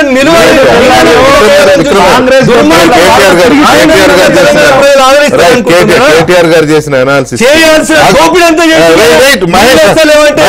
ప్రభుత్వం మీద ఉద్యోగం ఇచ్చిన పెట్టుకొని సోషల్ మీడియాలో మంత్రులు చెప్పండి దయచేసి ఆగండి. ప్రజలు ఓటేయడానికి అభివృద్ధి సంక్షేమాన్ని కూడా ఆలోచిస్తారు, పూర్తిగా పక్కన పెడతారు కాదు, కానీ వాటిని మించిన అంశాలు చాలా ఉంటాయి. ప్రజలు కోరుకునేవి చాలా వాళ్ళు ఆలోచిస్తారు. సో కేటీఆర్ గారు చెప్పిన మాటల్ని విశ్లేషిస్తే అవి కాకుండా ఇంకా ఏ ఫ్యాక్టర్ మెయిన్గా అటు ఏపీలో కానీ రెండు సిమిలారిటీస్ కనపడుతున్నాయి మనకి కదా. అది ఏంటి రెండు రాష్ట్రాల్లో కూడా అంటే రెండు పార్టీలు వాళ్ళు ప్రజలతో సంబంధాలు కోల్పోయారు, పార్టీ క్యాడర్తో సంబంధాలు కోల్పోయారు, ప్రజలకు దూరం అయ్యారు. అదే మీరు అన్న కరెక్ట్. పీపుల్ కనెక్ట్ పోయింది, పార్టీ క్యాడర్తో కనెక్ట్ పోయింది, వాళ్ళు అవసరం లేదనుకున్నారు. ఇక్కడ మీరు సాధారణంగా ఏంటంటే వాళ్ళే కదా మెయిన్ ప్రజలకి నాయకత్వానికి మధ్య అనుసంధానంగా ఉండేది పార్టీ కార్యకర్తలు, పార్టీ ద్వితీయ శ్రేణి నాయకులు, వాళ్ళు దూరంగా పెట్టారు. ఇక్కడ రవిశంకర్ గారు చెప్పిన దాంట్లో మన సిటీలోనే చూద్దాం, సిటీలో కొంతమంది ఎమ్మెల్యేస్ ఇక్కడ బాగా కలుస్తారు అక్కడ, ఎందుకంటే వాళ్ళకి కొంత నేపథ్యం తెలుగుదేశం ఉంది ఆల్మోస్ట్. మీరు ఆల్మోస్ట్ అంటే పార్టీ నాయకత్వం వాళ్ళకి ఏంటంటే క్యాడర్తో కొంత సంబంధాలు ఉంటాయి, క్యాడర్తో పూర్తిగా వాళ్ళని దూరం పెట్టాలి, డిటాచ్ అవ్వాలి. ఇక్కడ ఏమైందంటే కేసీఆర్ గారు కూడా ఆయన కూడా తెలుగుదేశం నుంచి వచ్చి ఆయన కూడా ఒక దశలో చాలా కీలకమైన తెలుగుదేశంలో ఉన్నప్పుడు కూడా ఇట్లా ఉండేవారంట కదా, అంటే మరి ఎక్కువ మూవ్మెంట్ లేకుండా. ఇప్పుడు ఆయనకి నచ్చితే ఇప్పుడు రవిశంకర్ గారు అన్నారు కదా, రవిశంకర్ గారు లాగా ఆయన అందరినీ ఎవరినైనా కూడా కూర్చోబెట్టుకుంటారు, కులాలు మతాలు లేకుండా. ఆయనకు నచ్చితే నెత్తి మీద పెట్టుకుంటారు, నచ్చకపోతే అసలు దగ్గర రానివాడు ఆయన. ఆ రకంగా ఆయనకి ఏంటంటే దాని ఏమంటారు ఇష్టాలు ఎక్కువ ఉంటాయి. అది పాలకుడికి లక్షణం కాదు, అది అందరినీ దగ్గరికి తీసుకోవాలి, అందరితో మాట్లాడాలి, చేయాలి. ఎప్పుడైతే ఆయనకి ఆ డిటాచ్మెంట్ వచ్చేసిందో ప్రజలతోనూ పార్టీ క్యాడర్తో, సేమ్ అక్కడ కూడా అంతే కదా. ఎవరికి ఇచ్చాడు ఆయన? ఆడియన్స్ అనేది లేదు, ఎమ్మెల్యేలకి లేదు, ఎంపీలకి లేదు, ప్రజలకి లేదు, నాయకులకు లేదు. ఏంటంటే బటన్ నొక్కుతున్నా డబ్బులు వెళ్ళిపోతాయి. జగన్మోహన్ రెడ్డి కూడా అంతే, ఇక్కడ అంతే. ఎవరు కలిసే పని లేదు. పార్టీ ఎవరు పనిచేస్తారు? పార్టీ శ్రేణులే కదా పనిచేయాలి, వాళ్ళ మనోభావాలు తెలుసుకోవాలి, ప్రజలు ఏమనుకుంటున్నారో తెలియాలి, దానికి అనుగుణంగా పరిపాలన ఇవ్వాలి, అంతే తప్ప మీరేదో అనుకోని. ఇప్పుడు వాళ్ళు అదే కదా ప్రాబ్లం, ప్రజలు అనుకుంటున్న దానికి అనుగుణంగా పరిపాలన ఇవ్వాలి. వాళ్ళు అనుకున్న దాని ప్రకారం చేశారు ఏవో కొన్ని కార్యక్రమాలు, అదే సంక్షేమం అనుకున్నారు, అదే అభివృద్ధి అనుకున్నారు, కానీ అక్కడ వాస్తవాలు వేరు. దానివల్లనే ఆ ఓటమి. రైట్ విక్రమ్ గారు, చూద్దాం ఇంకా ముందు ఇంకెలాంటి విశ్లేషణలు చూస్తామో, ఇంకెలాంటి విశ్లేషణలు వస్తాయో చూద్దాం ముందు. విక్రమ్ గారు థ్యాంక్ యూ అండి, మహేష్ గారు అండ్ రవిశంకర్ గారు, పట్టాభి గారు థ్యాంక్ యూ వెరీ మచ్ అండి చర్చలో పాల్గొన్నందుకు. ఇది వాళ్ళ డిబేట్. మళ్ళీ రేపు కలుద్దాం. శుభరాత్రి.